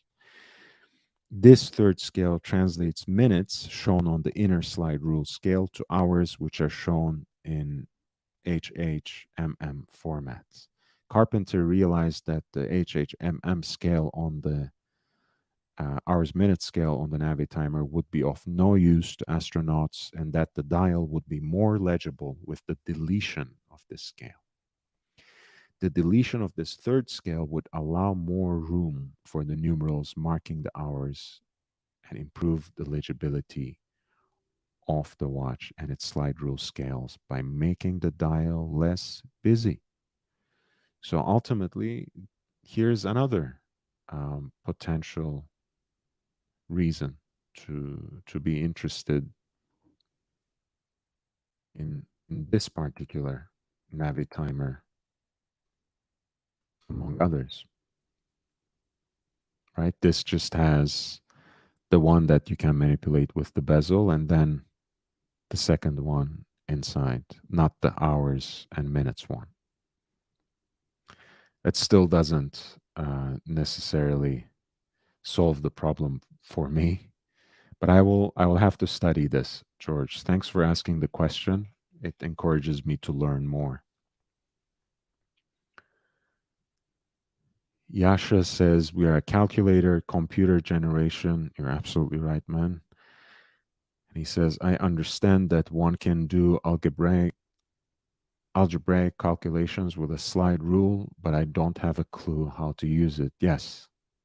Thomas Broadband says, are there any anniversary issued watches that exceed expectations, honoring the buyer and the brand maison properly? That's a very good question. Since we have spoken about this problem before, that's whether this whole idea of making anniversary watches was a little overdone and maybe altogether exhausted. Can we think of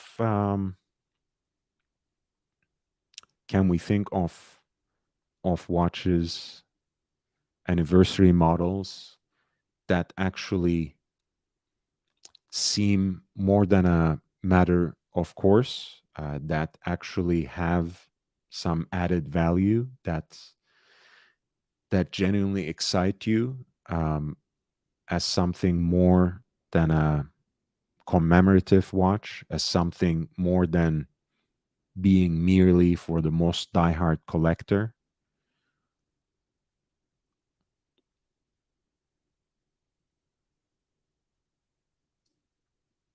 Yasha, man, we are on the same frequency. Reverso anniversary models are amazing. For me, again, it's entirely predictable, but I'm gonna say this: that since 1991, which was the basically moment of initiation to recalibrate and reconfigure Jaeger-LeCoultre for a new era of watchmaking, largely led by Günther Blümlein. They had the idea to use Reverso as not only their iconic piece of design, but also as their flagship watch. So every so often, and usually in big anniversaries like the 60th, 70th, 80th, and the 90th most recently, they used it to flex their horological muscles. They used it to exhibit some new complication. Before 1991, there were no reversos with a complication.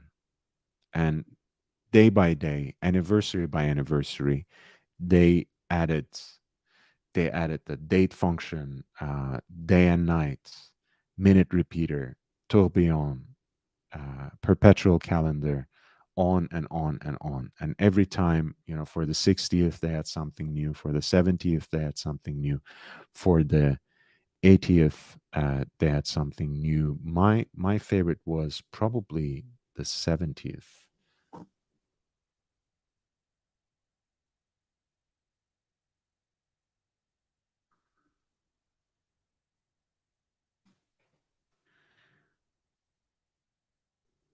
And of course, ultimately, they started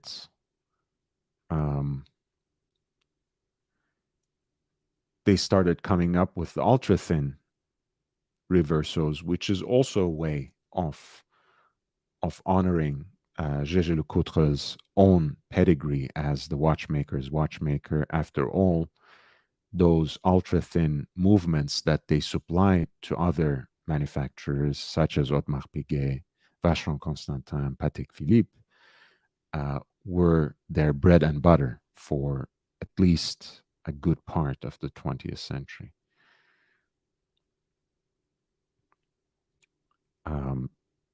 Hey, maybe you are not surprised because this is the 8-day hand-wound movement that also forms the basis of the Grand Date.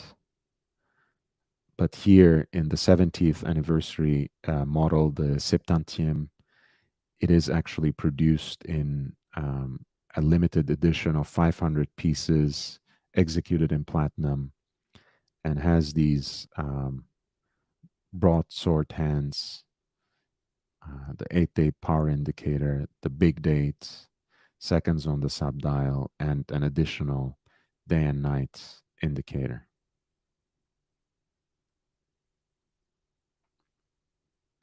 And you can see the 879 here in its full glory. And in this case, I think the movement itself is in white gold, if I'm not mistaken.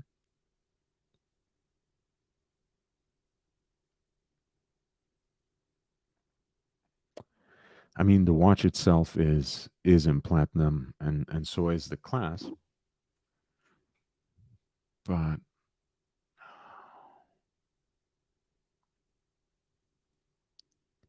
because I know in the 60th anniversary edition, the entire watch, including the movement, was made in pink gold, like this. Right, once again, you have seconds on the subdial, the power reserve indicator, the applied JL logo in matching pink gold again, all the guilloche decorations of the dial, and a date indicator. And the movement itself is executed in the matching metal and exhibited through a sapphire case back. So I really do like the Gégé Lecoutre anniversary models. Bosser says something about these new Breitlings lacks the soul of older models. Again, that's not such a bad thing, right? Quite frankly, it just offers people like us who are actually inspired by vintage models, by the heritage of these brands, to seek deals in the secondary market. A vintage Navitimer in good condition is still a great deal. Peeping Time says Mühle Glashütte 20th anniversary SAR is really cool. Let's check it out.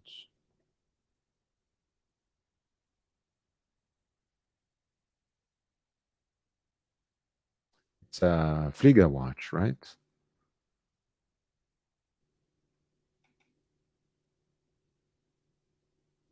Ooh. Is it the SAR rescue timer? Let's see.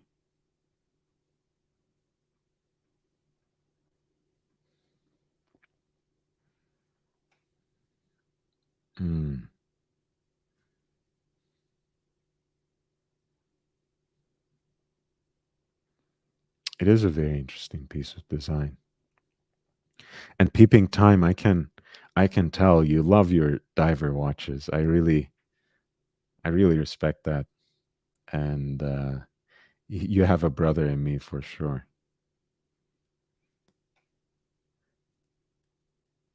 I can see in an alternate universe having an entire collection of just divers because there's so much out there, so much of value, so much diversity, so many different pedigrees and histories. Even if you were to just collect the icons and originals, that's a tall ask. that can, in and of itself, make an entire collection.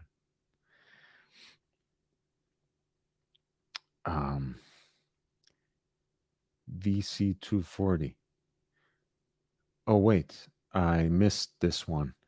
Can you confirm, by the way, that am I talking to Lone Snake, the watch community Karen, when it's this new character?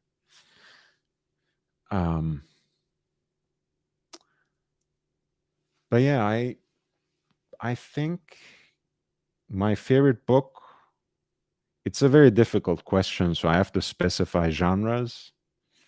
But I would say my favorite book of all time has to be Herman Melville, Moby Dick. Something a little more contemporary, probably Cormac McCarthy, Blood Meridian. I do love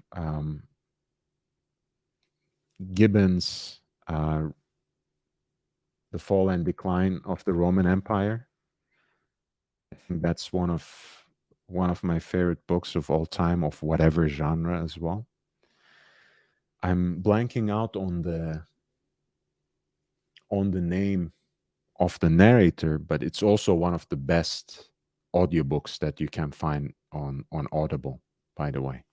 Edward Gibbon's Fall and Decline of the Roman Empire. It's an incredible audiobook as well. And it's exactly the kind of book that deserves that treatment, right? Because if you are not really enthused about the topic, if you are not a real history buff and an avid reader, it can be daunting to face those tomes. And as an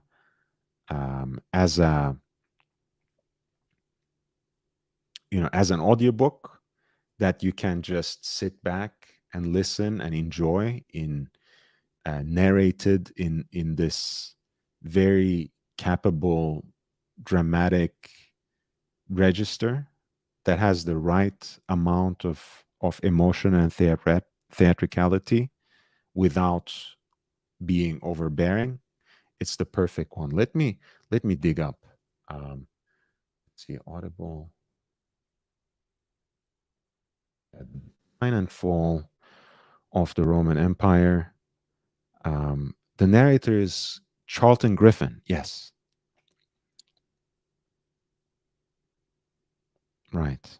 So Edward Gibbon's The Decline and Fall of the Roman Empire, as narrated by Charlton Griffin, which you can find on Audible.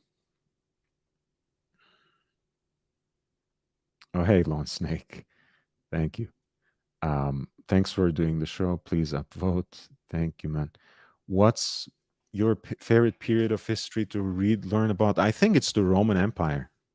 I mean, it's not a coincidence that I like The Decline and Fall by Edward Gibbon. Michael Buffer says, you're a legend. Where's your accent? Man, come on, Michael. You have to try a little harder than that. I mean, I am easily given to flattery, but you have to try a little harder than that. You can't just take it that easily from me. Peeping Time says 4,000 pages. Yes. And I think even as an audiobook, it takes like more than 5 days, I think. It's fascinating. It's fascinating. But again, it's so well narrated and again, not in an overbearing way. So I would highly recommend it. If you have an Audible account, if you have a credit, I think if you just open a trial account, they give you 1 or 2 free credits. So you can use one of those credits in getting this book, and trust me, you will not be disappointed.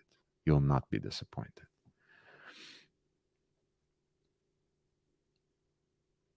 Peeping Time says, I was first into vintage, but got tired of them breaking. That's as legitimate reason as any, honestly, my friend. I'm going to go back to Thomas, to the two watches that you brought up. I just wanted to answer those questions. Bezos is crying. Michael Buffer. What do you mean? Why is it a secret? It's the same reason why you're using the name of a famous boxing announcer and a combat sports announcer rather than your government name. Why don't you use your government name and jump on the panel, and then maybe I will tell you my very secret national origin and origin of my accent. I don't know why it's so important to people. Now, if you're flirting with me, you might have a better chance, because sometimes that's how women flirt. Oh, where is your accent from? So if you want to ask me something like that, if you're coming on to me, that's different. I'm more open to that kind of flattery. So maybe that can be a way you can try to get your mission accomplished.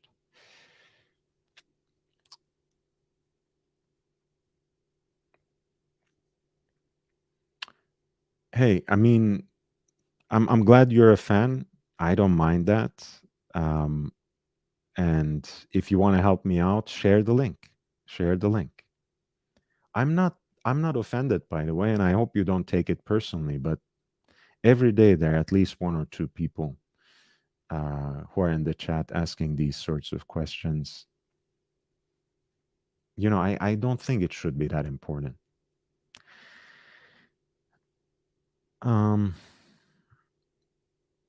The Stranger by Albert Camus is a brilliant book. Bowser's favorite book, apparently, favorite band is The Fall. It is named after another Camus book. What kind of music do The Fall play? I also enjoy Marquis de Sade. Great choices, Bowser. Peeping Time says, have you ever read Salvador Dali's Le Dîner de Gala?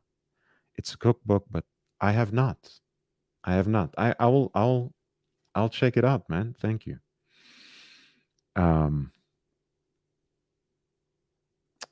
Yasha V says, you currently live in a country in which ethnic profiling is considered rude. Okay, Yasha, man. Yeah, I'm not. Look, let me be clear once and for all. I don't, as long as it's not a vicious effort, I don't consider it rude or offensive. I'm not hurt by these questions. I'm not even bothered. But I just think they're as insignificant as drama. If it has any bearing on what I'm talking about, trust that I will bring it.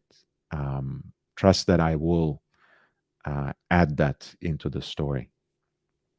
But that's all. Diego M. Okay, who?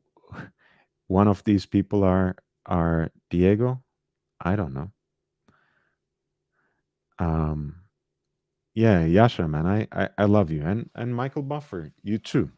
The name you took, I love the guy. Although I do think Jimmy Lennon Jr. is underrated. And hey, okay, I'll return to this immediately, but I'm betraying my dear friend Thomas Broadbent, who has kept this show alive and well. We were talking about anniversary editions of watches that actually inspire, right? That are not just for the collector, for the most diehard kind of collector. They are actually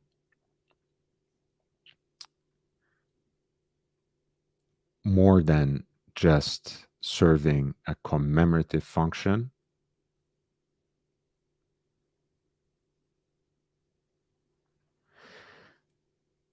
And in this case, Thomas Broadbent brought up VC 240, which was a watch released upon the 240th anniversary of the brand, beautifully decorated with guilloche on the dial, power reserve, a date indicator on the subdial, feuille or leaf hands, seconds on the subdial, Romans, a tonneau-shaped case that has the talon-shaped lugs. This case shape is still preserved in a more stylized fashion in the contemporary VC lineup as the Malt series. In olden times, they used to call Malt basically every single watch that had these particular lugs, more or less. They have beautiful hand-wound chronographs in the Malt series that have a more round case, and also their own version of the perpetual calendar chronograph was also to be found in the Malt series. And a lot of these watches offer a great value proposition in the secondary market. I do like this. And guys, the listed dimension might be 33, but remember, these sorts of rectangular tonneau-shaped cases, ellipses, oval shapes, etc., they all wear a little bigger. They have a little more presence than the pure number might indicate. So this can be actually an interesting deal and a great pickup for the right person. They also have in steel, they have similar case shapes under the Royal Eagle series, now discontinued, but they used to have the same chronograph movement that was in the previous generation of the overseas chronographs with the big date and everything. I have a little video on this.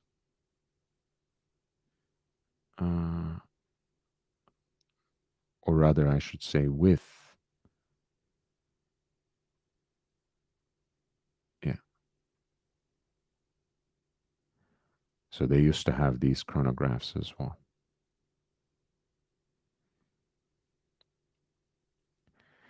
Anyway, that's an interesting one.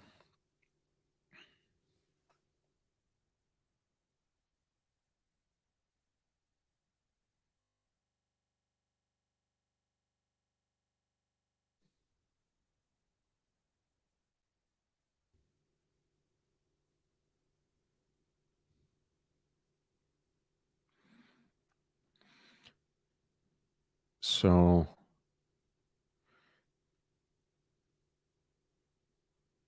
yeah, that's that. Love the Four Kings print. Who are your favorite active fighters at the moment? Oh, I go through this once every so often. But I will just count a very quick 3. I would say Artur Beterbiev at 175, light heavyweight. His entire professional record is knockouts. A very underrated boxer as well. His feet are always in the right place to derive utmost leverage from his shots. Unlike many other boxers, he doesn't need a lot of room to get the best kind of power from his punches. So, mid-range to close distance inside the pocket. Wonderful fighter, one of my favorites. Roman Gonzalez, also known as Chocolatito. He's the best active fighter, if you ask me. He fights at super flyweight, so at 115 pounds. Not many people care about these smaller weight divisions, but this guy is like an artist. it's like watching a grandmaster paint on canvas live when this guy fights. And the most beautiful thing is about his style is that he can be on his front foot and be defensively and fundamentally solid and responsible, right? To be so active, to be in an attacking posture, or at least on your front foot, while you bob and weave and block the punches with your gloves, and basically find gaps in your opponent's defense, throw so many punches. It's quite a special sight. So he's the other one. And Canelo, because he always takes the biggest fights and biggest challenges possible. And the trilogy was just announced with Triple G against Canelo, the third fight. I'm very excited about that because Canelo used to be, Triple G used to be one of my favorite fighters. He's now 40 years old, but I still love him. I don't know. Alex, did you basically, yeah, I think he retracted the message now, but Alex basically outed Diego as Michael Buffer. I think, Diego, you are more than welcome into this channel. I don't know why you have to come under a pseudonym, but hey, if you have a good Michael Buffer impression, though, I'd love to have you on the channel, and I would love to have you on the channel as Bear as well, because I think we could have a great conversation. So I look forward to that.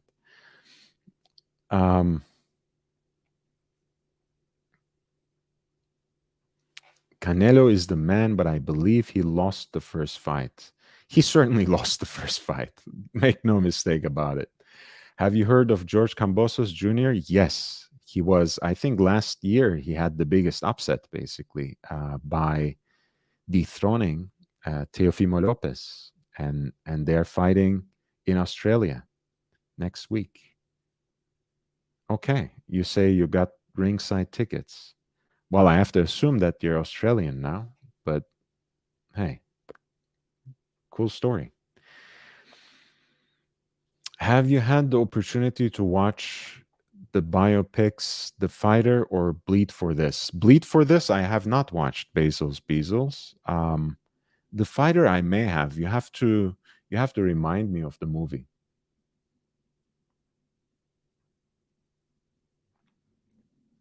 Correct. 2 still hasn't been the same. What 2?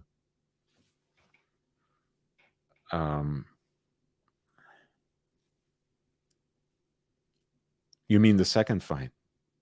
I don't know, but yeah, anyway, I think the Triple G Canelo first fight, you can basically say Triple G beat Canelo in the same way as Bivol just did. He just didn't get the decision. He was given a draw. So, Teofimo hasn't been the same. Well, I mean, Teofimo didn't even fight since. So, you know how boxing goes, or how it goes in boxing, Michael. It's really, what have you done for me lately kind of sport. And you never know how, excuse me, you never know how fighters come back after a significant loss. Mostly because they are now psychologically beaten after they have suffered their first professional loss, but also because you don't know how they will return after having sustained a certain kind of beating over 12 rounds. And both of these things happened to Teofimo in a way that it hadn't before. So you never know how he will return. Even though I still believe in him as a fighter, I think there's a future in Teofimo as well. Oh, Vini Pacienza, Vini Paz. is bleed for this. Okay. Michael Buffer says, I mean, in interviews, ego is gone, still thinks he won that fight. Yeah. Yeah. I'm disappointed by his interviews as well. I still try to pay it no mind because, yeah, boxing is a little different, but I think if you have been in any competitive sport, you probably have a sense of that mentality, you know, that to keep going sometimes you have to believe that you haven't actually lost, right? That you are better than that. That's a way of saying that you could have done better, that you have better potential, that you haven't been your best. And if you were at your best, you will have beaten your opponent. So I like to think there's some measure of that in Teofimo Lopez's interviews, that he still thinks that he will, he's better than that, and that he will reign as a champion again.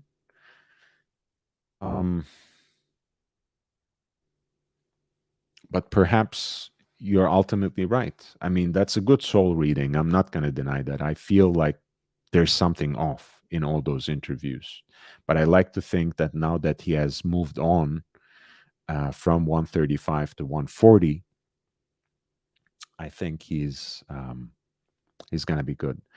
Yes, the fighter was Mickey Ward's story. Yes, now I remember. I watched the fighter. I haven't watched Bleed for this, for sure. But thanks for reminding me of both these movies, Bezos.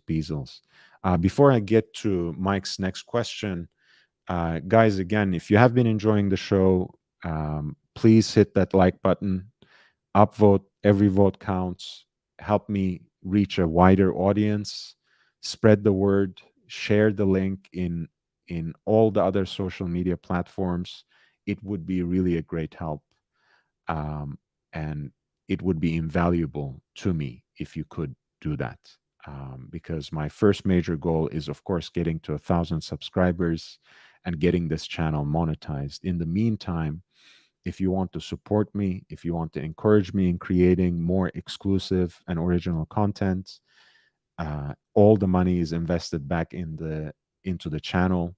If you want to help me get more equipment so I can actually film outside, film in some of the more predictable locations, perhaps, yes, the boutiques and the watch dealers, so on and so forth, but also in less predictable and more exclusive locations, like some of those grand openings, like visits to workshops of craftsmen who work on watches and related products, those who make straps in Southern California, or someone like Joshua Shapiro, who makes his own watches under J.N. Shapiro, and he is himself an expert on engine turning, on guilloche decorations.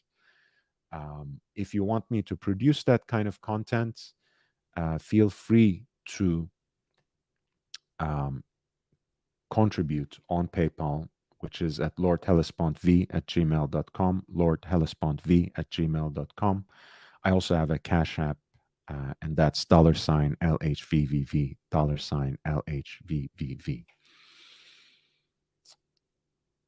Peeping Time says, will you visit TPG Penthouse? No, I was Peeping Time. I was referring to much more humble watch dealers, like the ones you find in the jewelry district, in Beverly Hills, in West LA, in other parts of Southern California. None of the usual suspects on social media, because I genuinely want, first and foremost, I genuinely want to produce content that's not available elsewhere, right? I want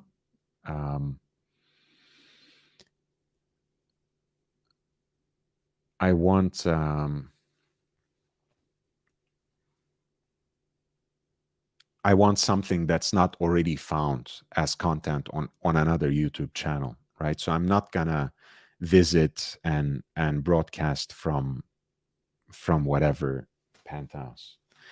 A bosser says, for example, jewelers on time, simply the best. Yeah, Newport Beach, man, that's where it's at. That's I've basically grown up with that commercial, or grown old with that commercial. Love it. He's in our neighborhood. Why not? Yeah, I just explained why not, Alex. Jake Brooks says Lomachenko could beat both, perhaps. And he's talking about Devin Haney and George Kambosos Jr., who are fighting soon, I think next week already, in Australia for the undisputed lightweight championship of the world, which is contested at 135 pounds. How we came here was Lomachenko had basically all the titles, but he dropped the WBC to fight Teofimo Lopez. He lost that fight, but because he was given some version of the WBC title, that fight was supposedly still an undisputed championship. Whatever it was, Teofimo Lopez ended up in protracted negotiations to defend his titles against George Kambosos. After much delay caused by the pandemic and other squibbles, they ended up fighting. Teofimo Lopez lost, which meant that all his belts went to George Kambosos, who is an Australian fighter of Greek descent. And now Devin Haney has his version of the WBC belt, and all the other belts are with George Kambosos, and they're now fighting in Australia. I think Devin Haney can beat him. I don't know if he will be given the decision. I know it's a 2-fight deal. So if Kambosos, as the home favorite, as the house fighter, loses, he has an immediate rematch. So all the odds are stacked against Devin Haney, who I like to believe is a special fighter, but I don't think he has the kind of power to knock out someone like George Kambosos, who poses certain risks of his own. He has very world-class movement, world-class hand speed, certainly world-class mentality and will himself. So I don't mean to underestimate him. I think Haney can edge him over 12 rounds. I don't know if he will be given the decision. And if he is, he will have to rematch him there and beat him even more convincingly the second time. So the odds are really stacked against him, which means that we are in for a good fight. Oh, nice. Guys, we're doing something, right? We have some sort of traffic because we get the porn ads. So it's we're on the right path. Bezos Beazle says, I like Seth from 90210 watches. Yeah, I've seen him in producer Michael's videos, right? He does seem like a normal guy. Yeah. He does seem like a normal guy. But again, producer Michael produces that content. He generates that kind of content. So I wouldn't be interested in visiting the usual suspects, so to speak. Michael Buffer says, plus Devin's dad and an English coach were not able to get a visa into the country. Oh, Ben Davison too? I know his dad, Bill Haney, was not granted a visa because of a prior felony conviction, apparently. But Ben Davison too. So his actual coach, basically. That's not good. That's not good.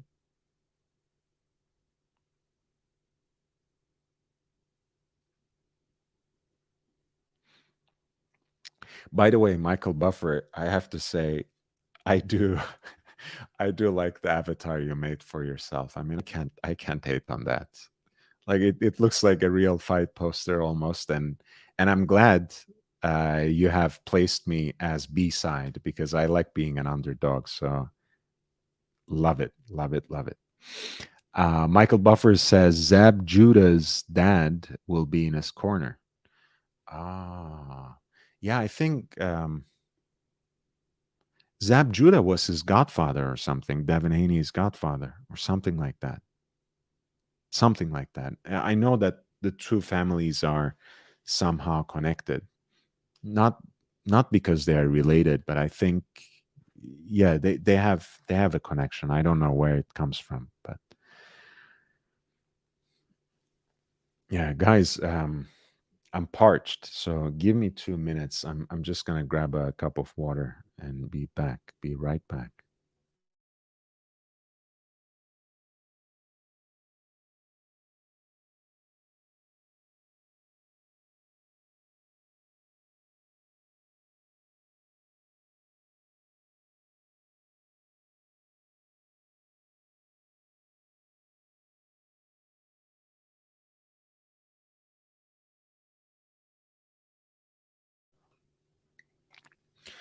Yeah, by the way, Michael Buffer, I'm not sure if you are Diego anymore because unless he suddenly educated himself, I don't think Diego knows this much about boxing or follows boxing this closely. So I think you got me stumped there.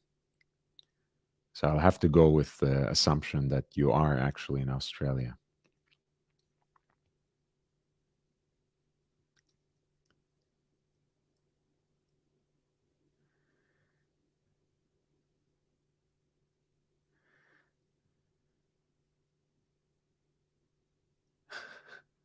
Yeah, no, I believe you. I believe you.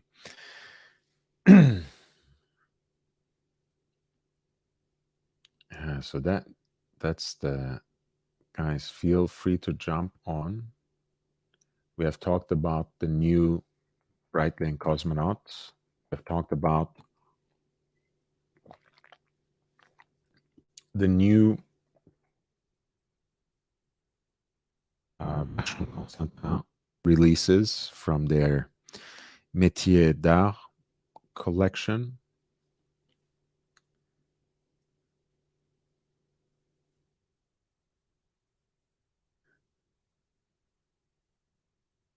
I just want to talk about watches. I just wanted to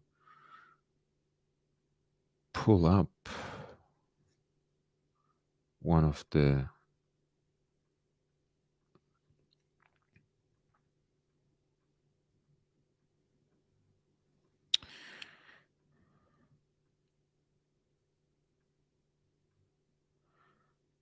yeah. Roberta Nas was there apparently. She is an esteemed journalist on horology. Has been writing about watches for decades now.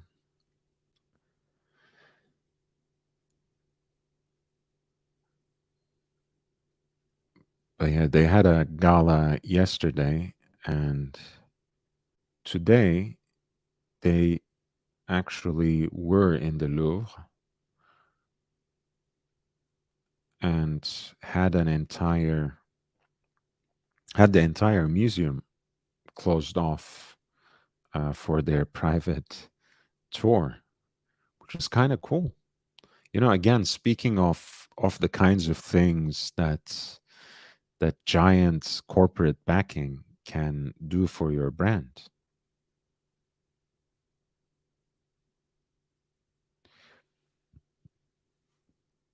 And yeah, this is most certainly my favorite.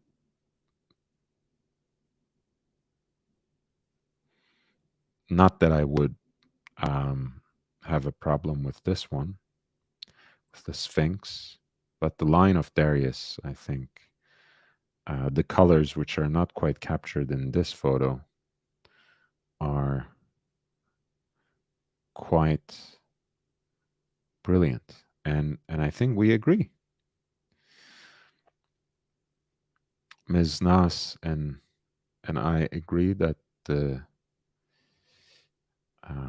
lion of Darius is in fact the one to get. I want to see if they have a better picture that's not so saturated.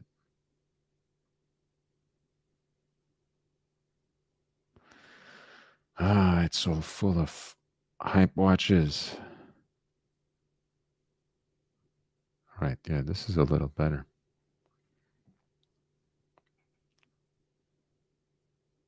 All right, which one is your favorite, guys? Do you prefer the Persian, the Roman, the Greek, or the ancient Egyptian? Peeping Time says Egypt is very nice.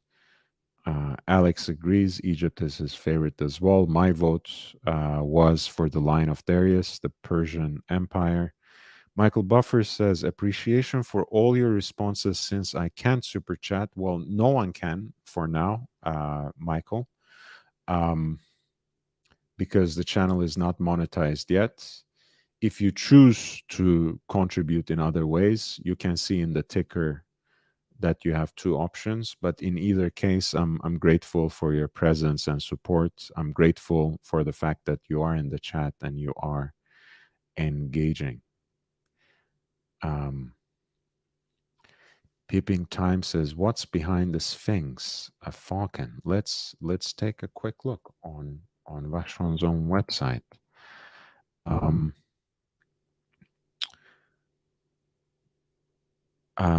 Alex, that was pure speculation.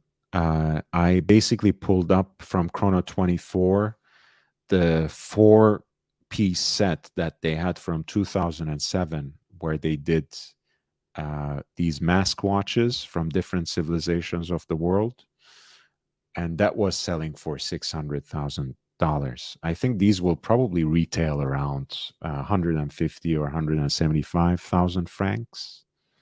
They're boutique exclusive, limited to 5 pieces of each. So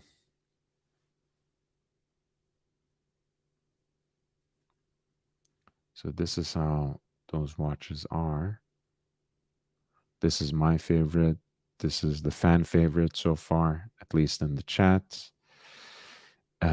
Sphinx de Tanis, one of the largest sphinxes preserved outside of Egypt, arrived in the Louvre in 1826 as part of the collection of the British consul Henry Salt.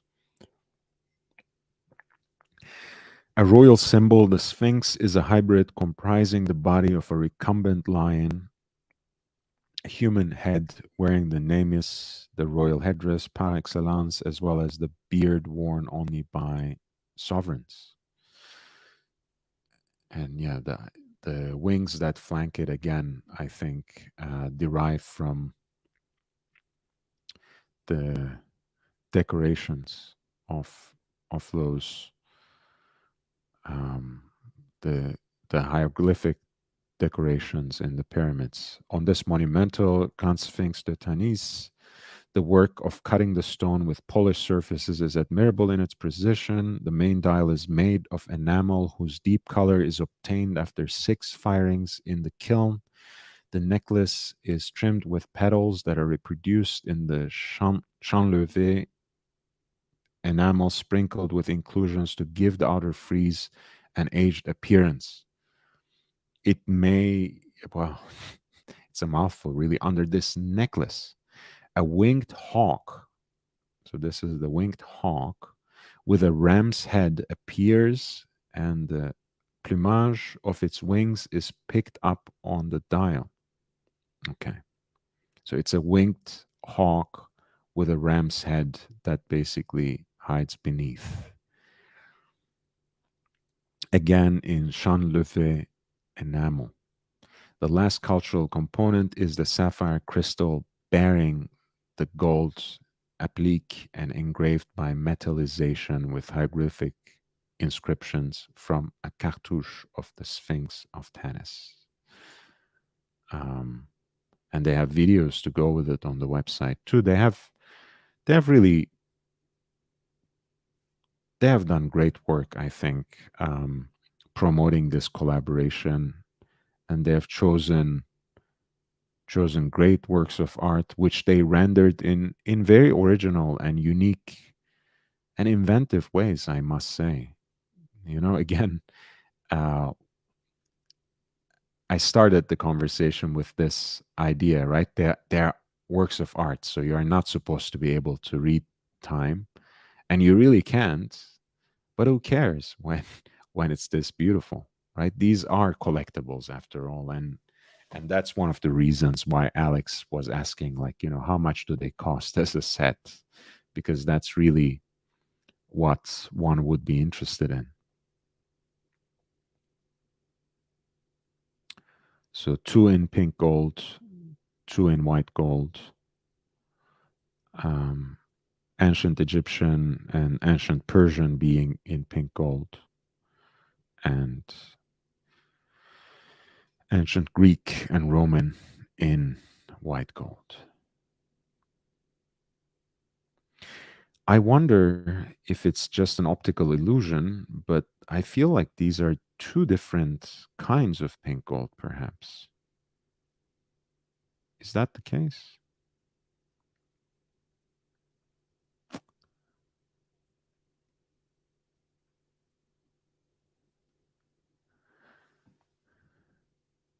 Because they really look a little different from each other to me.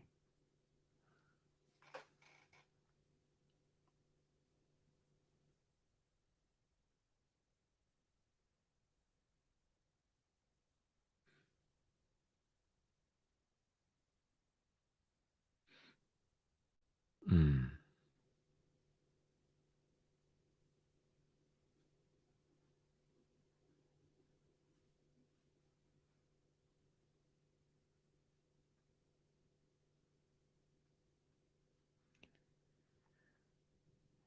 Yeah.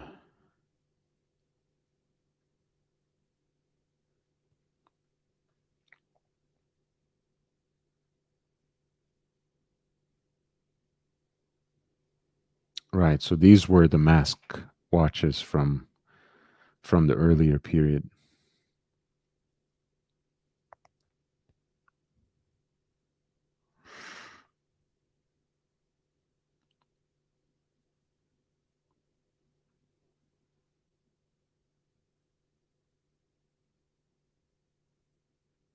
Yeah, I guess they are the same pink gold, and it's just my eyes that are fooling me.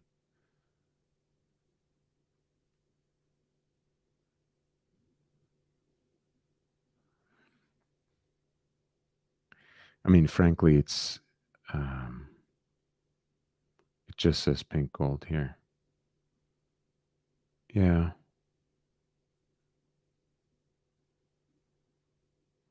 They have a little bit of a video here.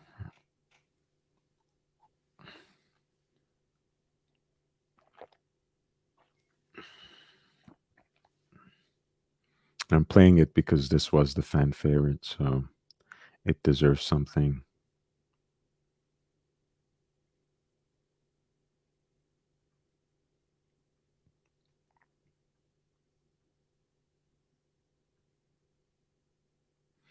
There are 5 pieces of each must be already allocated to VVIPs. Probably, possibly. Possibly.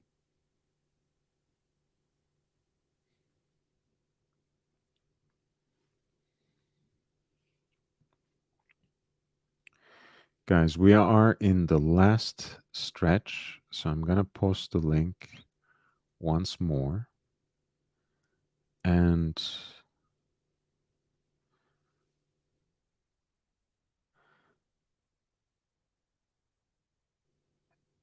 not coincidentally, Chrono 24 actually has a Navitimer spotlight on their first page. So I just click that.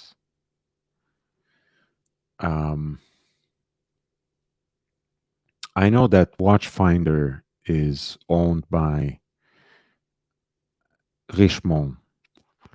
Is there any truth to the notion that Chrono 24 is owned by one of the luxury conglomerates? I have heard LVMH has a stake in them. Is that true, or is that just a rumor? Is that just an urban legend?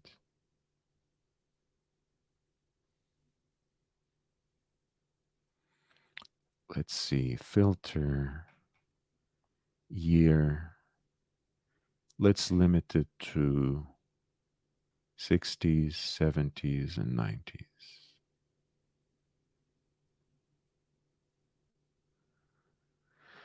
And let's start with some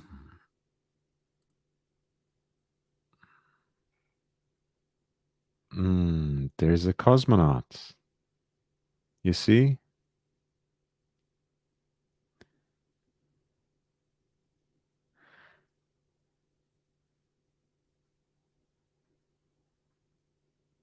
This has similar kinds of visual interest. Of course, no exhibition case back, as you wouldn't expect it from a vintage tool watch. Comes with various kinds of straps. It's from year 1985. The dimensions are the same, except, of course, the bezel is not platinum, but steel, of course.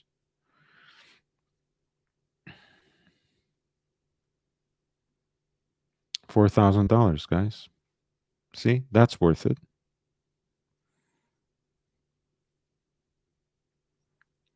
We are here. We're here finding deals, finding value propositions.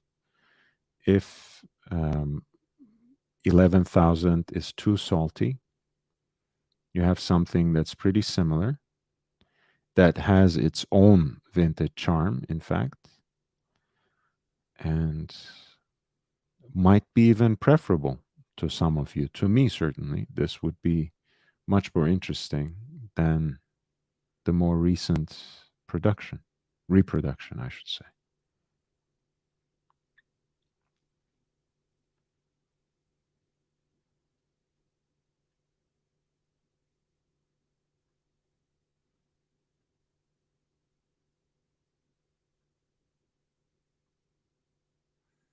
Of course, one needs to be a little more careful and judicious in looking through these examples. But if you can cover your tracks, if you're on familiar platforms with who offer some sort of buyer protection, whether it's through a potential chargeback or an escrow service, as Chrono 24 has, or a recognized and reliable, no questions asked return policy by the seller. But once you look through those options, there are some great deals in the vintage Navitimer market. So if you somehow love these chronographs but can't justify the price for the current lineup, this is always a great option. The twin plane, which refers, of course, to the particular logo here.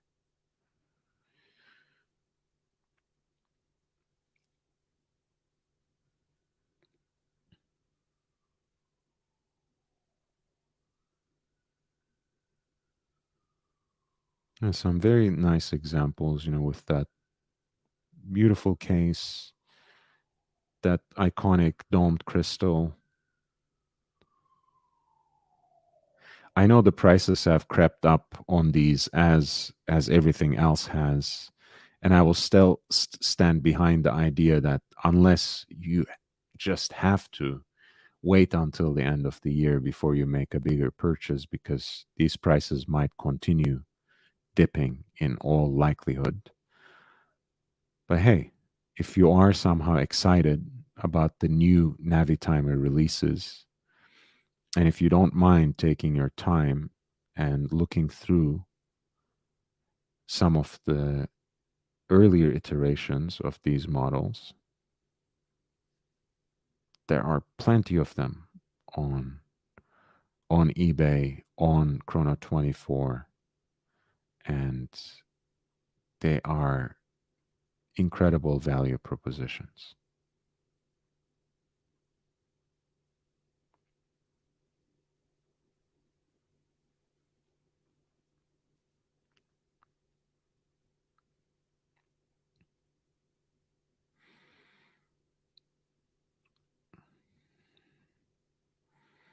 Yeah, there we go.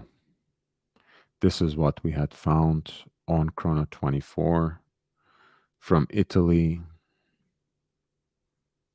with three different straps, the case in a decent condition.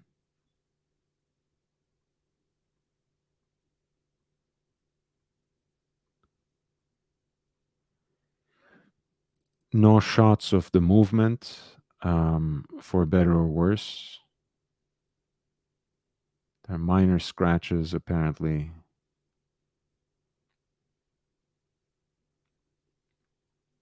Looks good, honestly.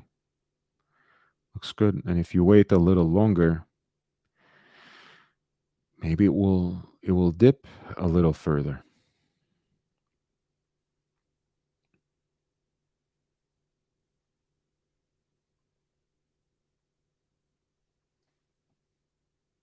And this is what we had.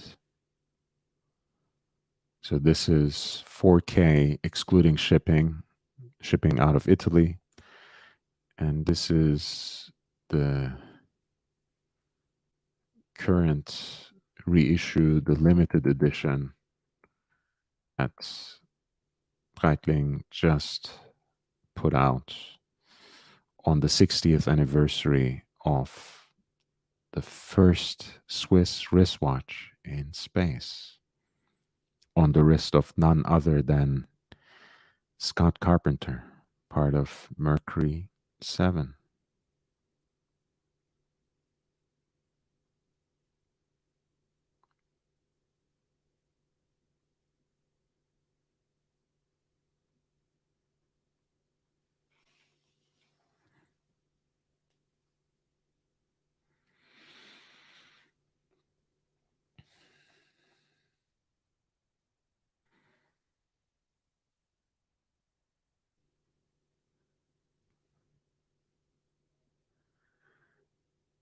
I found a few interesting sightings in the meantime. This is Jacques Cousteau wearing Blancpain 50 fathoms in one of his dives. Of course, he was associated with other watches as well, other diver watches, most famously perhaps the Submariner, which he's seen as wearing in his movie The Silent World. It looks suspiciously like a 6205, but this Submariner is said to be a prototype that he's wearing in 1956, but perhaps it's just an early model, like a 6205. And I also found an Rolex ad from the 90s, which had the fashion designer Adrian Vittadini wearing a Polar Explorer 2. And I was thinking that, with its dimensions and the unique dial color, this could be actually an interesting unisex watch. And I guess Rolex already thought of it that way. But anyway, I think even the bigger ones, a lot of women these days prefer wearing sports watches. But this seems to, I think, really take the cake as something that can be worn by both men and women. And you have Benedict Cumberbatch not being Doctor Strange and wearing the Polaris Perpetual Calendar in rose gold, which again in stainless steel I think is a serious contender for one of my favorite releases of this year, because even at retail price for the kind of watch it is, the value it offers, is very unique. Sports watch in stainless steel with a grand complication that you can actually take into deep waters, and that has a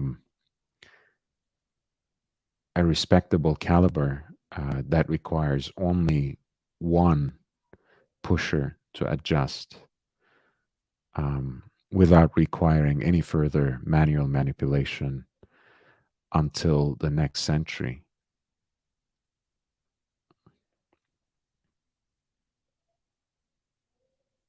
With 100 meters of depth rating, 10 bars, stainless steel bracelet, rubber band with the double folding buckle included. And that's the list price you have, which is very competitive. And it carries a lot of the DNA from 90s onward that defined Jaeger-LeCoultre as a watchmaker going into the 21st century, as aligned to the ideal of the democratization of complications,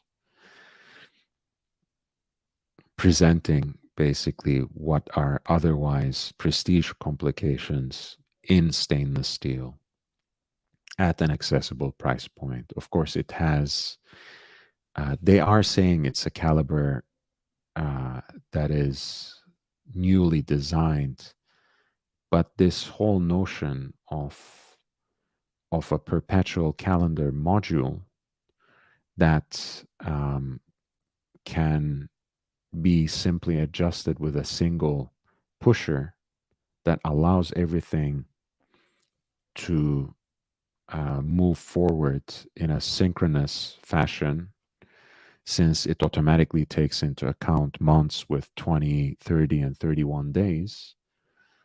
I think this is something made possible by Kurt Klaus, who was the head movement maker at IWC. So even if it's something built now from scratch at JLC, I know they had been using those calibers for quite some time, that they have taken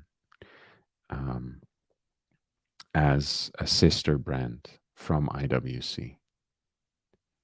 But this is, of course, a power reserve of 70 hours, so it's a little more modern.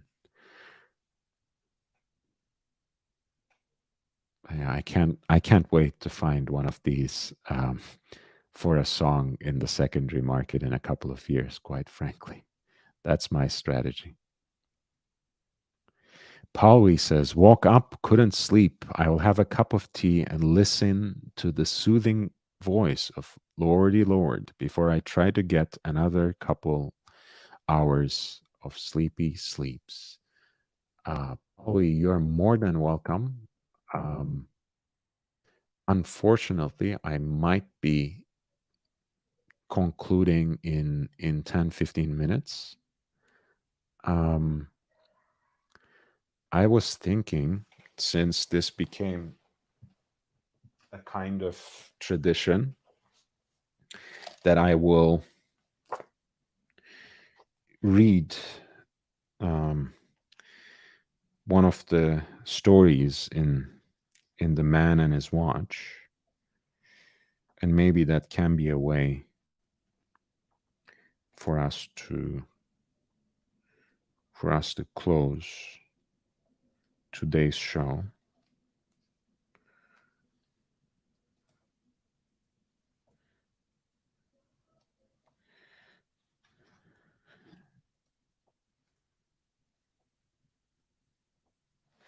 And I will start by reading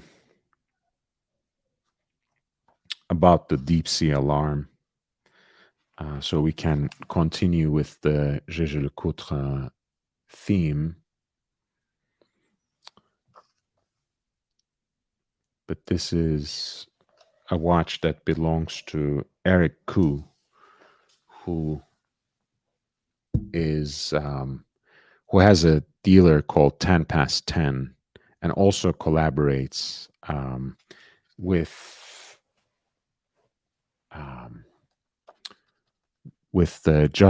Justin Grunberg from Keystone on this new auction platform, Loop This. But this is Eric Koo's Jaeger-LeCoultre Deep Sea Alarm.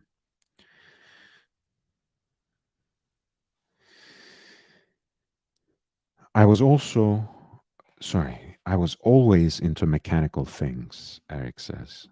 My dad had a couple of Rolexes when I was growing up, and I was constantly looking at them, playing with them. Every month, we would get a really nice full color catalog in the mail from a local jeweler. It was 99% jewelry that I had no interest in, but the last 2 pages would have what at the time were called pre-owned watches, always with some vintage pieces included. I couldn't wait for the catalog to come so I could see those watches. Early in my collecting career, when I was still trying to learn as much as I could about the business, I was offered a Jaeger-LeCoultre deep sea alarm with box and paper and everything at a watch show. The guy who was selling it said he thought it was very special watch because he couldn't find any information about it. But it was similar to a Polaris, it had an alarm, and he really thought I should buy it. My knowledge at the time was limited, and the watch was 4,000 or 5,000, a lot of money then. I remember thinking that it was very cool, but I had no idea about the brand, so I passed on it. 2 years later, I was asking around about the watch on a European website, and I found out the price was around $15,000. I realized that I had really screwed the pooch. This is the deep sea alarm. So time goes by and I keep learning more about the watch. I always liked the aesthetic, the deep sea alarm script on the dial.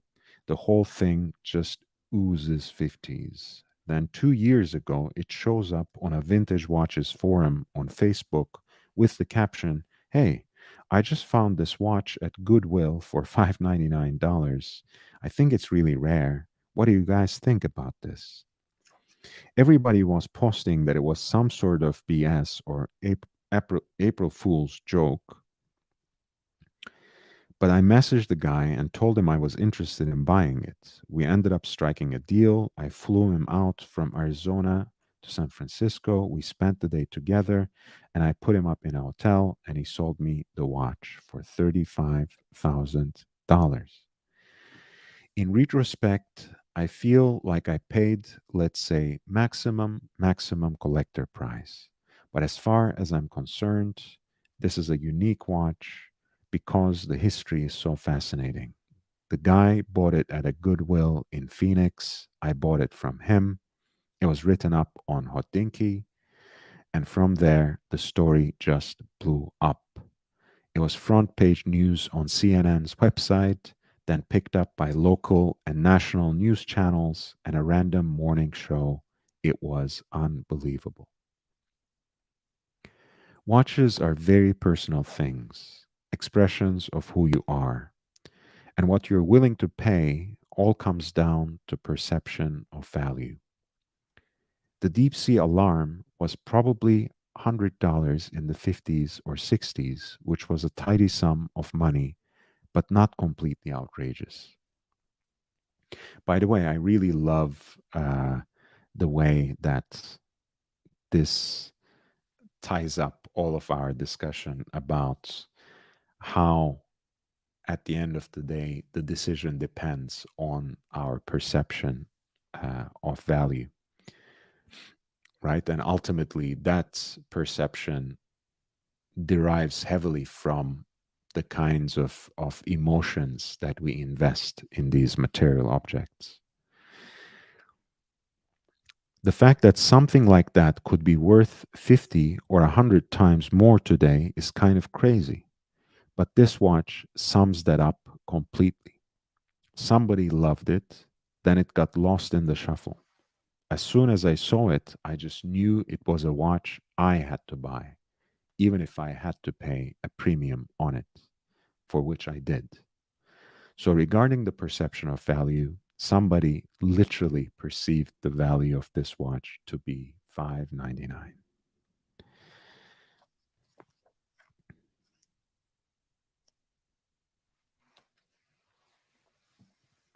Yeah, there we go, guys. Ultimately, it's all about the story and whether we buy into that story or not. And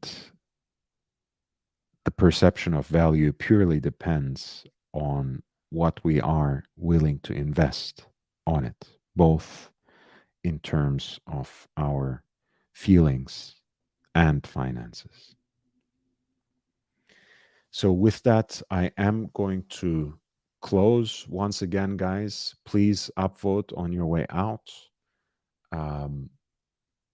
Spread the word, share the link on other platforms so I can get to 1,000 subscribers, so I can get this channel monetized. Until then, if you want to support the channel, if you want to contribute, you know how.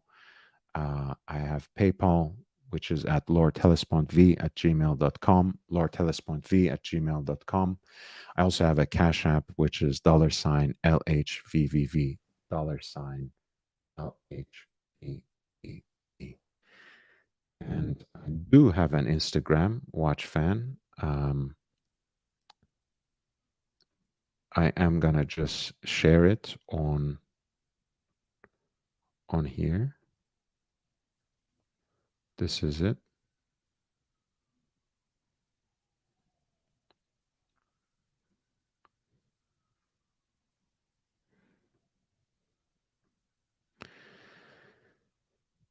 So feel free to add if you would like. Other than that, guys, thank you so much for your support and presence. Please upvote on your way out. Subscribe if you haven't. Thank you all for your kind words. Thank you all for your support. I appreciate it in any shape or form. Bert K, good night. Christopher Negroni, good night. Lone Snake, good night. Pauli, good night. Watch Fan, Full on John. Thomas Broadband, Alex, Peeping Time, Bosser, Michael Buffer, all of you guys, Bezels, JB, love you all, man. I really, really appreciate your support. Yasha V, Jimmy. Hey. Guys, I hope I'm not forgetting anyone. George, of course, George Varghese, Dirk Diggler, hey, Mr. Skydweller, all the wonderful people, GB Vol, Victor M. It's lovely to see you all. DP, J617, Sparkles, hey, Meatball. I had a lot of love today. I appreciate it, guys. I'll see you tomorrow. Please feel free to message me whenever you like. If you want to let me know of something, if you want to if you want to stay in correspondence, if you're asking for personalized video, a live stream that I dedicate to a particular topic, lordhellespuntv@gmail.com, which is also connected to my PayPal, is my primary form of correspondence. So write to me whenever you need. Until next time, I bid you adieu. Take care. Take care, good people.